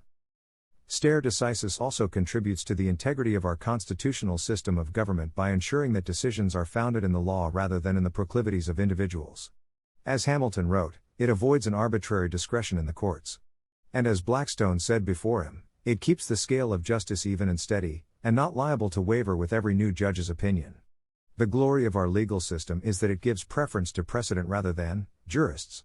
That is why, the story goes, Chief Justice John Marshall donned a plain black robe when he swore the oath of office. That act personified an American tradition. Judges' personal preferences do not make law, rather, the law speaks through them. That means the court may not overrule a decision, even a constitutional one, without a special justification. Stare decisis is, of course, not an inexorable command. It is sometimes appropriate to overrule an earlier decision. But the court must have a good reason to do so over and above the belief that the precedent was wrongly decided. It is not alone sufficient that we would decide a case differently now than we did then. The majority today lists some 30 of our cases as overruling precedent, and argues that they support overruling Roe and Casey. But none does, as further described below and in the appendix. In some, the court only partially modified or clarified a precedent. And in the rest, the court relied on one or more of the traditional stare decisis factors in reaching its conclusion. The court found, for example, 1. A change in legal doctrine that undermined or made obsolete the earlier decision. 2. A factual change that had the same effect, or 3. An absence of reliance because the earlier decision was less than a decade old. The majority is wrong when it says that we insist on a test of changed law or fact alone, although that is present in most of the cases. None of those factors apply here. Nothing, and in particular, no significant legal or factual change, supports overturning a half-century of settled law giving women control over their reproductive lives. First, for all the reasons we have given, Roe and Casey were correct. In holding that a state could not resolve the debate about abortion in such a definitive way that a woman lacks all choice in the matter, the court protected women's liberty and women's equality in a way comporting with our 14th Amendment precedents. Contrary to the majority's view, the legal status of abortion in the 19th century does not weaken those decisions. And the majority's repeated refrain about usurping state legislatures' power to address a publicly contested question does not help it on the key issue here. To repeat, the point of a right is to shield individual actions and decisions from the vicissitudes of political controversy, to place them beyond the reach of majorities and officials and to establish them as legal principles to be applied by the courts. However divisive, a right is not at the people's mercy. In any event, whether or not we agree with a prior precedent is the beginning, not the end, of our analysis, and the remaining principles of stare decisis weigh heavily against overruling Roe and Casey. Casey itself applied those principles, in one of this court's most important precedents about precedent. After assessing the traditional stare decisis factors, Casey reached the only conclusion possible, that stare decisis operates powerfully here. It still does. The standards Roe and Casey set out are perfectly workable. No changes in either law or fact have eroded the two decisions. And tens of millions of American women have relied, and continue to rely, on the right to choose. So under traditional stare decisis principles, the majority has no special justification for the harm it causes. And indeed, the majority comes close to conceding that point. The majority barely mentions any legal or factual changes that have occurred since Roe and Casey. It suggests that the two decisions are hard for courts to implement, but cannot prove its case. In the end, the majority says, all it must say to override stare decisis is one thing, that it believes Roe and Casey egregiously wrong. That rule could equally spell the end of any precedent with which a bare majority of the present court disagrees. So how does that approach prevent the scale of justice from wavering with every new judge's opinion? It does not. It makes radical change too easy and too fast, based on nothing more than the new views of new judges. The majority has overruled Roe and Casey for one and only one reason, because it has always despised them, and now it has the votes to discard them. The majority thereby substitutes a rule by judges for the rule of law. Contrary to the majority's view, there is nothing unworkable about Casey's undue burden standard. Its primary focus on whether a state has placed a substantial obstacle on a woman seeking an abortion is the sort of inquiry familiar to judges across a variety of contexts. And it has given rise to no more conflict in application than many standards this court and others unhesitatingly apply every day. General standards, like the undue burden standard, are ubiquitous in the law, and particularly in constitutional adjudication. When called on to give effect to the Constitution's broad principles, this court often crafts flexible standards that can be applied case by case to a myriad of unforeseeable circumstances. So, for example, the court asks about undue or substantial burdens on speech, on voting, and on interstate commerce. The Casey undue burden standard is the same. It also resembles general standards that courts work with daily in other legal spheres, like the rule of reason in antitrust law or the arbitrary and capricious standard for agency decision-making. Applying general standards to particular cases is, in many contexts, just what it means to do law. And the undue burden standard has given rise to no unusual difficulties. Of course, it has provoked some disagreement among judges. Casey knew it would. That much is to be expected in the application of any legal standard which must accommodate life's complexity. Which is to say, that much is to be expected in the application of any legal standard. But the majority vastly overstates the divisions among judges applying the standard. We count essentially two. The Chief Justice disagreed with other justices in the June medical majority about whether Casey called for weighing the benefits of an abortion regulation against its burdens. We agree that the June medical difference is a difference, but not one that would actually make a difference in the result of most cases. It did not in June medical, and not one incapable of resolution were it ever to matter. As for lower courts, there is now a one-year-old, one-to-one circuit split about how the undue burden standard applies to state laws that ban abortions for certain reasons, like fetal abnormality. That is about it, as far as we can see. And that is not much. This court mostly does not even grant certiorari on one-year-old, one-to-one circuit splits, because we know that a bit of disagreement is an inevitable part of our legal system. To borrow an old saying that might apply here, not one or even a couple of swallows can make the majority's summer. Anyone concerned about workability should consider the majority's substitute standard. The majority says a law regulating or banning abortion must be sustained if there is a rational basis on which the legislature could have thought that it would serve legitimate state interests. And the majority lists interests like respect for and preservation of prenatal life, protection of maternal health, elimination of certain medical procedures, mitigation of fetal pain, and others. This court will surely face critical questions about how that test applies. Must a state law allow abortions when necessary to protect a woman's life and health? And if so, exactly when? How much risk to a woman's life can a state force her to incur, before the 14th Amendment's protection of life kicks in? Suppose a patient with pulmonary hypertension has a 30 to 50% risk of dying with ongoing pregnancy, is that enough? And short of death, how much illness or injury can the state require her to accept, consistent with the amendment's protection of liberty and equality? Further, the court may face questions about the application of abortion regulations to medical care most people view as quite different from abortion. What about the morning after pill? IUDs? In vitro fertilization? And how about the use of dilation and evacuation or medication for miscarriage management? Finally, the majority's ruling today invites a host of questions about interstate conflicts. Can a state bar women from traveling to another state to obtain an abortion? Can a state prohibit advertising out-of-state abortions or helping women get to out-of-state providers? Can a state interfere with the mailing of drugs used for medication abortions? The Constitution protects travel and speech and interstate commerce, so today's ruling will give rise to a host of new constitutional questions. Far from removing the court from the abortion issue, the majority puts the court at the center of the coming interjurisdictional abortion wars. In short, the majority does not save judges from unwieldy tests or extricate them from the sphere of controversy. To the contrary, it discards a known, workable, and predictable standard in favor of something novel and probably far more complicated. It forces the court to wade further into hotly contested issues, including moral and philosophical ones, that the majority criticizes Roe and Casey for addressing. When overruling constitutional precedent, the court is almost always pointed to major legal or factual changes undermining a decision's original basis. A review of the appendix to this dissent proves the point. Most successful proponents of overruling precedent, this court once said, have carried the heavy burden of persuading the court that changes in society or in the law dictate that the values served by stare decisis yield in favor of a greater objective. Certainly, that was so of the main examples the majority cites, Brown v. Board of Education, and West Coast Hotel Company v. Parrish. But it is not so today. Although nodding to some arguments others have made about modern developments, the majority does not really rely on them, no doubt seeing their slimness. The majority briefly invokes the current controversy over abortion. But it has to acknowledge that the same dispute has existed for decades. Conflict over abortion is not a change but a constant.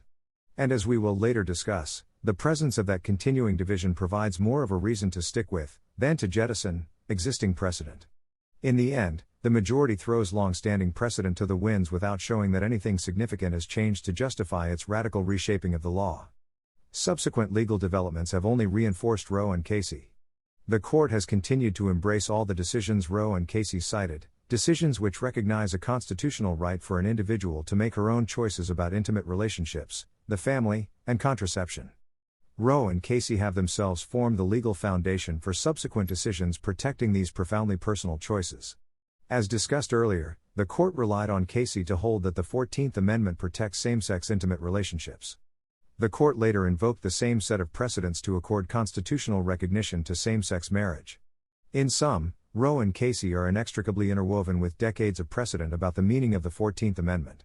While the majority might wish it otherwise, Roe and Casey are the very opposite of obsolete constitutional thinking. Moreover, no subsequent factual developments have undermined Roe and Casey. Women continue to experience unplanned pregnancies and unexpected developments in pregnancies. Pregnancies continue to have enormous physical, social, and economic consequences. Even an uncomplicated pregnancy imposes significant strain on the body, unavoidably involving significant physiological change and excruciating pain. For some women, pregnancy and childbirth can mean life-altering physical ailments or even death. Today, as noted earlier, the risks of carrying a pregnancy to term dwarf those of having an abortion. Experts estimate that a ban on abortions increases maternal mortality by 21%, with white women facing a 13% increase in maternal mortality while black women face a 33% increase.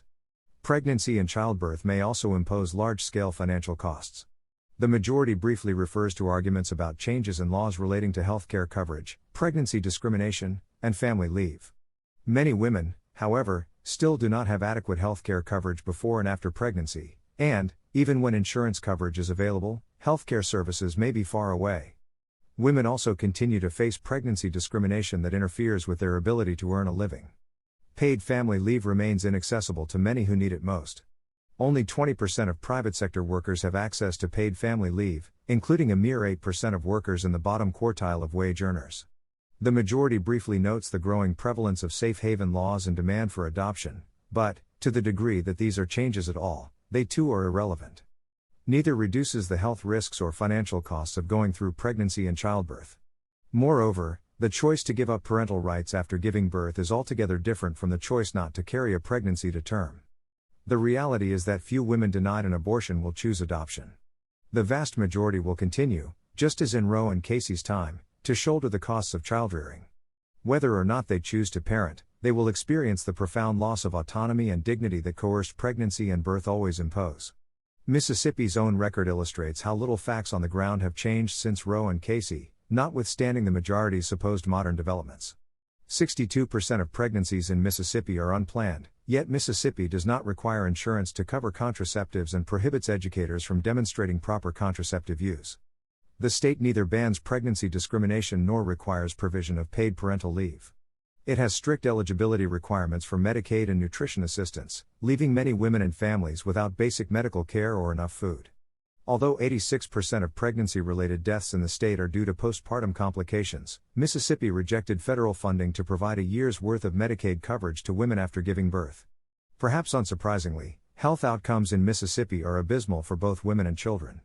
Mississippi has the highest infant mortality rate in the country, and some of the highest rates for preterm birth, low birth weight, cesarean section, and maternal death. It is approximately 75 times more dangerous for a woman in the state to carry a pregnancy to term than to have an abortion.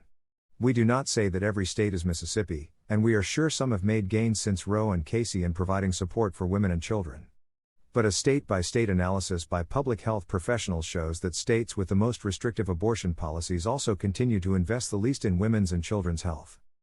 The only notable change we can see since Roe and Casey cuts in favor of adhering to precedent, it is that American abortion law has become more and more aligned with other nations. The majority, like the Mississippi legislature, claims that the United States is an extreme outlier when it comes to abortion regulation. The global trend, however, has been toward increased provision of legal and safe abortion care. A number of countries, including New Zealand, the Netherlands, and Iceland, permit abortions up to a roughly similar time as Roe and Casey set. Canada has decriminalized abortion at any point in a pregnancy. Most Western European countries impose restrictions on abortion after 12 to 14 weeks, but they often have liberal exceptions to those time limits, including to prevent harm to a woman's physical or mental health. They also typically make access to early abortion easier, for example, by helping cover its cost. Perhaps most notable, more than 50 countries around the world, in Asia, Latin America, Africa, and Europe, have expanded access to abortion in the past 25 years. In light of that worldwide liberalization of abortion laws, it is American states that will become international outliers after today. In sum, the majority can point to neither legal nor factual developments in support of its decision. Nothing that has happened in this country or the world in recent decades undermines the core insight of Roe and Casey. It continues to be true that, within the constraints those decisions established, a woman, not the government, should choose whether she will bear the burdens of pregnancy, childbirth, and parenting. In support of its holding, the majority invokes two watershed cases overruling prior constitutional precedents, West Coast Hotel Company v. Parrish and Brown v. Board of Education. But those decisions, unlike today's, responded to changed law and to changed facts and attitudes that had taken hold throughout society. As Casey recognized, the two cases are relevant only to show, by stark contrast, how unjustified overturning the right to choose is. West Coast Hotel overruled Adkins v. Children's Hospital of D.C. and a whole line of cases beginning with Lochner v. New York. Adkins had found a state minimum wage law unconstitutional because, in the court's view, the law interfered with a constitutional right to contract. But then the Great Depression hit, bringing with it unparalleled economic despair. The experience undermined, in fact, it disproved, Adkins's assumption that a wholly unregulated market could meet basic human needs. As Justice Jackson, before becoming a justice, wrote of that time, the older world of laissez-faire was recognized everywhere outside the court to be dead. In West Coast Hotel, the court caught up, recognizing through the lens of experience the flaws of existing legal doctrine. The havoc the Depression had worked on ordinary Americans, the court noted, was common knowledge through the length and breadth of the land. The laissez-faire approach had led to the exploiting of workers at wages so low as to be insufficient to meet the bare cost of living. And since Adkins was decided, the law had also changed. In several decisions, the court had started to recognize the power of states to implement economic policies designed to enhance their citizens' economic well-being. The statements in those decisions, West Coast Hotel explained, were impossible to reconcile with Adkins. There was no escaping the need for Adkins to go. Brown v. Board of Education overruled Plessy v. Ferguson, along with its doctrine of separate but equal. By 1954, decades of Jim Crow had made clear what Plessy's turn of phrase actually meant: inherent inequality. Segregation was not, and could not ever be, consistent with the Reconstruction Amendments, ratified to give the former slaves full citizenship. Whatever might have been thought in Plessy's time, the Brown Court explained, both experience and modern authority showed the detrimental effects of state-sanctioned segregation. It affected children's hearts and minds in a way unlikely ever to be undone. By that point, too, the law had begun to reflect that understanding. In a series of decisions, the court had held unconstitutional public graduate schools' exclusion of black students. The logic of those cases, Brown held, applied with added force to children in grade and high schools. Changed facts and changed law required Plessy's end. The majority says that in recognizing those changes, we are implicitly supporting the half-century interlude between Plessy and Brown. That is not so. First, if the Brown court had used the majority's method of constitutional construction, it might not ever have overruled Plessy, whether 5 or 50 or 500 years later. Brown thought that whether the ratification-era history supported desegregation was at best inconclusive. But even setting that aside, we are not saying that a decision can never be overruled just because it is terribly wrong. Take West Virginia Board of Education v. Barnett, which the majority also relies on. That overruling took place just 3 years after the initial decision, before any notable reliance interests had developed. It happened as well because individual justices changed their minds, not because a new majority wanted to undo the decisions of their predecessors. Both Barnett and Brown, moreover, share another feature setting them apart from the court's ruling today. They protected individual rights with a strong basis in the Constitution's most fundamental commitments. They did not, as the majority does here, take away a right that individuals have held, and relied on, for 50 years. To take that action based on a new and bare majority's declaration that two courts got the result egregiously wrong? And to justify that action by reference to Barnett? Or to Brown, a case in which the Chief Justice also wrote an 11-page opinion in which the entire court could speak with one voice? These questions answer themselves. Casey itself addressed both West Coast Hotel and Brown, and found that neither supported Roe's overruling. In West Coast Hotel, Casey explained, the facts of economic life had proved different from those previously assumed. And even though Plessy was wrong the day it was decided, the passage of time had made that ever more clear to ever more citizens. Society's understanding of the facts in 1954 was fundamentally different than in 1896. So the court needed to reverse course. In constitutional adjudication as elsewhere in life, changed circumstances may impose new obligations. And because such dramatic change had occurred, the public could understand why the court was acting. The nation could accept each decision as a response to the court's constitutional duty. But that would not be true of a reversal of Roe, because neither the factual underpinnings of Roe's central holding nor our understanding of it has changed. That is just as much so today, because Roe and Casey continue to reflect, not diverge from, broad trends in American society. It is, of course, true that many Americans, including many women, oppose those decisions when issued and do so now as well. Yet the fact remains, Roe and Casey were the product of a profound and ongoing change in women's roles in the latter part of the 20th century. Only a dozen years before Roe, the court described women as the center of home and family life, with special responsibilities that precluded their full legal status under the Constitution. By 1973, when the court decided Roe, fundamental social change was underway regarding the place of women, and the law had begun to follow. By 1992, when the court decided Casey, the traditional view of a woman's role as only a wife and mother was no longer consistent with our understanding of the family, the individual, or the Constitution. Under that charter, Casey understood, women must take their place as full and equal citizens. And for that to happen, women must have control over their reproductive decisions. Nothing since Casey, no changed law, no changed fact, has undermined that promise. The reasons for retaining Roe and Casey gain further strength from the overwhelming reliance interests those decisions have created. The court adheres to precedent not just for institutional reasons, but because it recognizes that stability in the law is an essential thread in the mantle of protection that the law affords the individual. So when overruling precedent would dislodge individuals' settled rights and expectations, stare decisis has added force. Casey understood that to deny individuals reliance on Roe was to refuse to face the facts. Today the majority refuses to face the facts. The most striking feature of the majority is the absence of any serious discussion of how its ruling will affect women. By characterizing Casey's reliance arguments as generalized assertions about the national psyche, it reveals how little it knows or cares about women's lives or about the suffering its decision will cause. In Casey, the court observed that for 2 decades individuals have organized intimate relationships and made significant life choices in reliance on the availability of abortion in the event that contraception should fail. Over another 30 years, that reliance has solidified. For half a century now, in Casey's words, the ability of women to participate equally in the economic and social life of the nation has been facilitated by their ability to control their reproductive lives. Indeed, all women now of childbearing age have grown up expecting that they would be able to avail themselves of Roe's and Casey's protections. The disruption of overturning Roe and Casey will therefore be profound. Abortion is a common medical procedure and a familiar experience in women's lives. About 18% of pregnancies in this country end in abortion, and about 1/4 of American women will have an abortion before the age of 45. Those numbers reflect the predictable and life-changing effects of carrying a pregnancy, giving birth, and becoming a parent. As Casey understood, people today rely on their ability to control and time pregnancies when making countless life decisions: where to live, whether and how to invest in education or careers, how to allocate financial resources, and how to approach intimate and family relationships.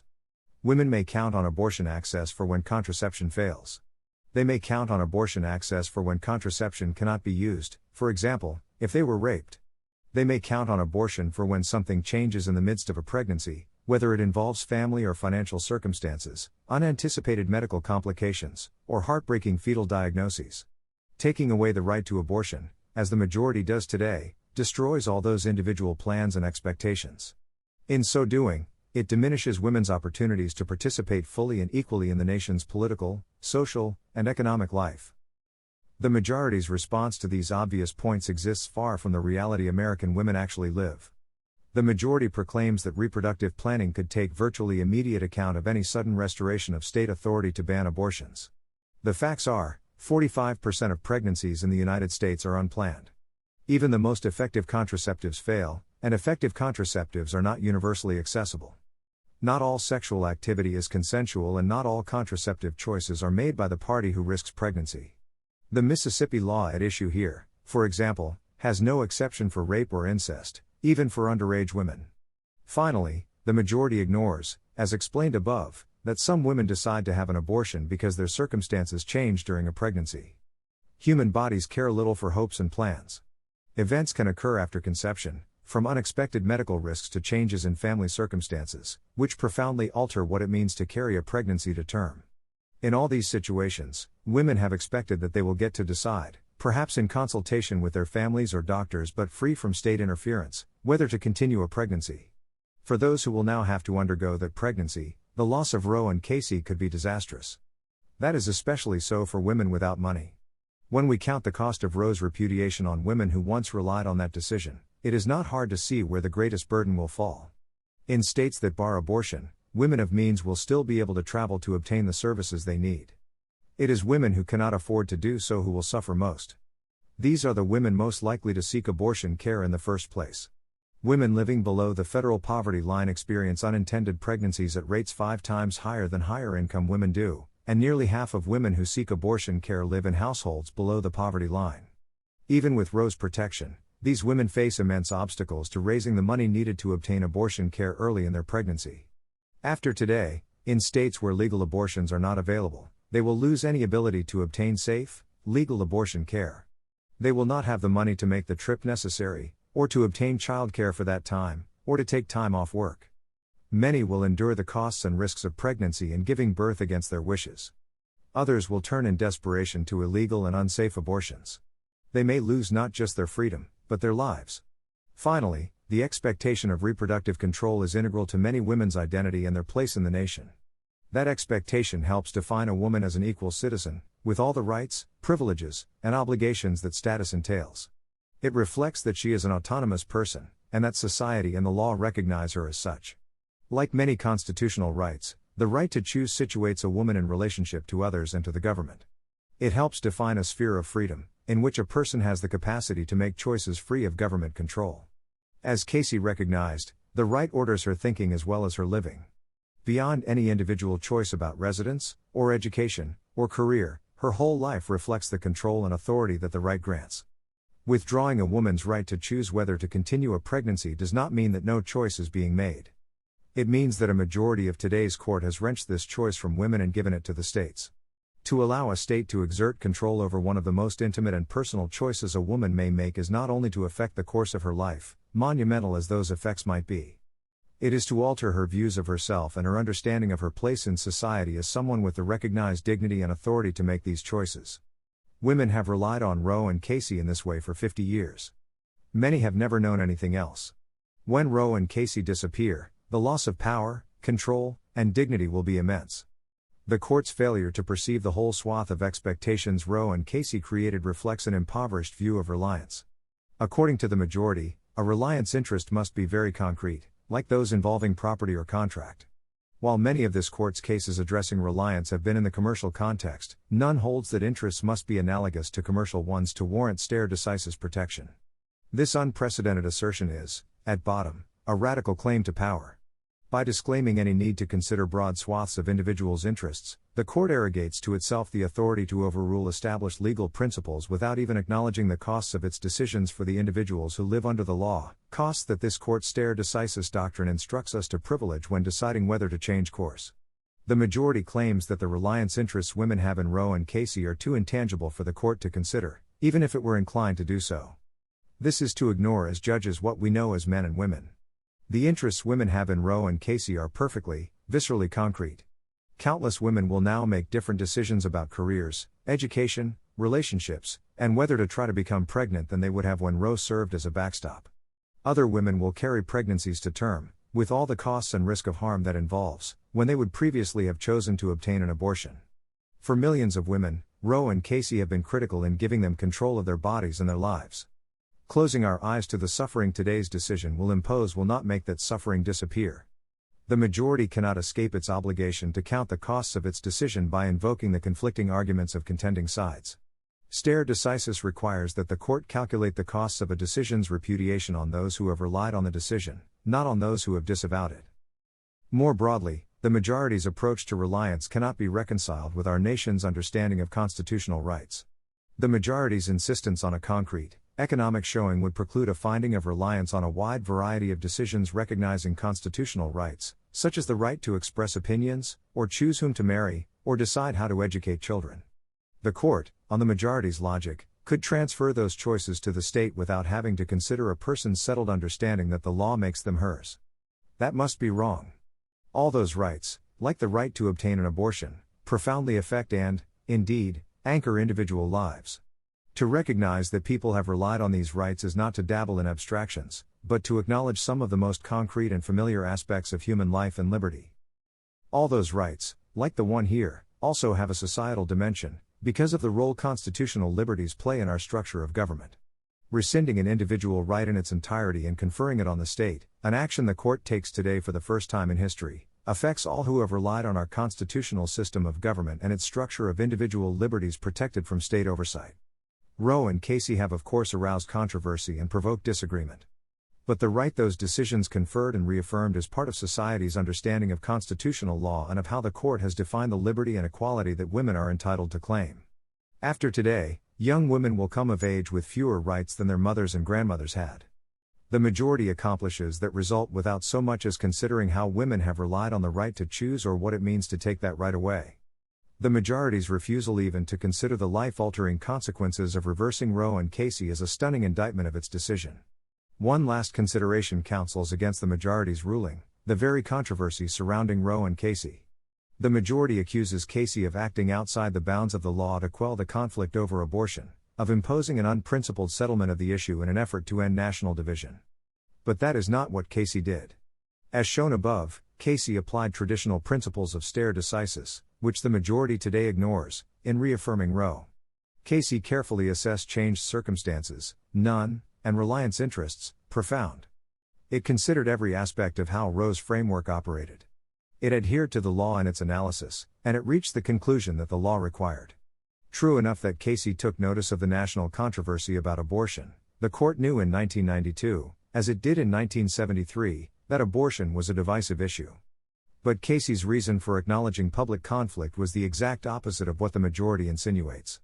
Casey addressed the national controversy in order to emphasize how important it was, in that case of all cases, for the court to stick to the law. Would that today's majority had done likewise? Consider how the majority itself summarizes this aspect of Casey. The American people's belief in the rule of law would be shaken if they lost respect for this court as an institution that decides important cases based on principle, not social and political pressures. There is a special danger that the public will perceive a decision as having been made for unprincipled reasons when the court overrules a controversial watershed decision, such as Roe.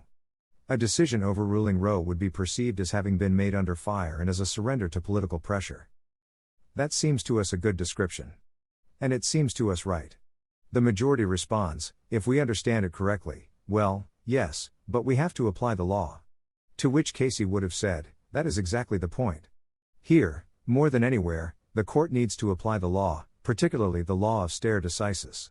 Here, we know that citizens will continue to contest the court's decision, because men and women of good conscience deeply disagree about abortion. When that contestation takes place, but when there is no legal basis for reversing course, the court needs to be steadfast, to stand its ground. That is what the rule of law requires. And that is what respect for this court depends on. The promise of constancy, once given in so charged an environment, Casey explained, binds its maker for as long as the understanding of the issue has not changed so fundamentally as to render the commitment obsolete. A breach of that promise is nothing less than a breach of faith. And no court that broke its faith with the people could sensibly expect credit for principle. No court breaking its faith in that way would deserve credit for principle. As one of Casey's authors wrote in another case, our legitimacy requires, above all, that we adhere to stare decisis in sensitive political contexts where partisan controversy abounds. Justice Jackson once called a decision he dissented from a loaded weapon, ready to hand for improper uses. We fear that today's decision, departing from stare decisis for no legitimate reason, is its own loaded weapon. Weakening stare decisis threatens to upend bedrock legal doctrines, far beyond any single decision. Weakening stare decisis creates profound legal instability. And as Casey recognized, weakening stare decisis in a hotly contested case like this one calls into question this court's commitment to legal principle. It makes the court appear not restrained but aggressive, not modest but grasping. In all those ways, today's decision takes aim, we fear, at the rule of law. Power, not reason, is the new currency of this court's decision-making. Roe has stood for 50 years. Casey, a precedent about precedent specifically confirming Roe, has stood for 30. And the doctrine of stare decisis, a critical element of the rule of law, stands foursquare behind their continued existence. The right those decisions established and preserved is embedded in our constitutional law, both originating in and leading to other rights protecting bodily integrity, personal autonomy, and family relationships. The abortion right is also embedded in the lives of women, shaping their expectations, influencing their choices about relationships and work, supporting, as all reproductive rights do, their social and economic equality. Since the right's recognition and affirmation, nothing has changed to support what the majority does today. Neither law nor facts nor attitudes have provided any new reasons to reach a different result than Roe and Casey did. All that has changed is this court. Mississippi, and other states too, knew exactly what they were doing in ginning up new legal challenges to Roe and Casey. The 15-week ban at issue here was enacted in 2018. Other states quickly followed. Between 2019 and 2021, 8 states banned abortion procedures after 6 to 8 weeks of pregnancy, and 3 states enacted all-out bans. Mississippi itself decided in 2019 that it had not gone far enough. The year after enacting the law under review, the state passed a 6-week restriction. A state senator who championed both Mississippi laws said the obvious out loud. A lot of people thought, he explained, that finally, we have a conservative court and so now would be a good time to start testing the limits of Roe.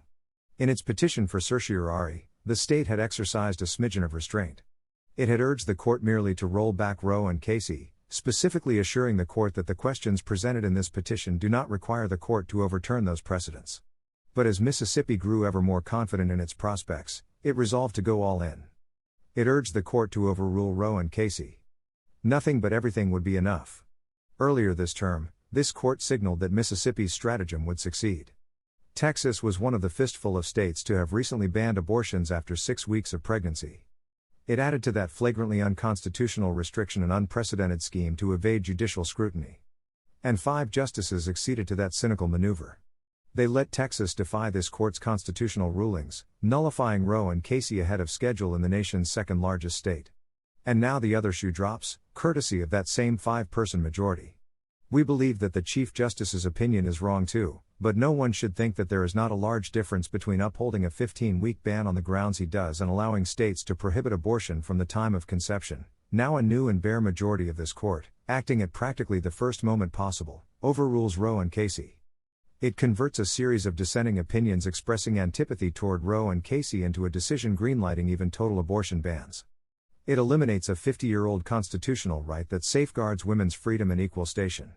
It breaches a core rule of law principle, designed to promote constancy in the law. In doing all of that, it places in jeopardy other rights, from contraception to same-sex intimacy and marriage. And finally, it undermines the court's legitimacy. Casey itself made the last point in explaining why it would not overrule Roe, though some members of its majority might not have joined Roe in the first instance. Just as we did here, Casey explained the importance of stare decisis, the inappositeness of West Coast Hotel and Brown, the absence of any changed circumstances, or other reason, justifying the reversal of precedent. The court, Casey explained, could not pretend that overruling Roe had any justification beyond a present doctrinal disposition to come out differently from the court of 1973. And to overrule for that reason? Quoting Justice Stewart, Casey explained that to do so, to reverse prior law upon a ground no firmer than a change in the court's membership would invite the view that this institution is little different from the 2 political branches of the government.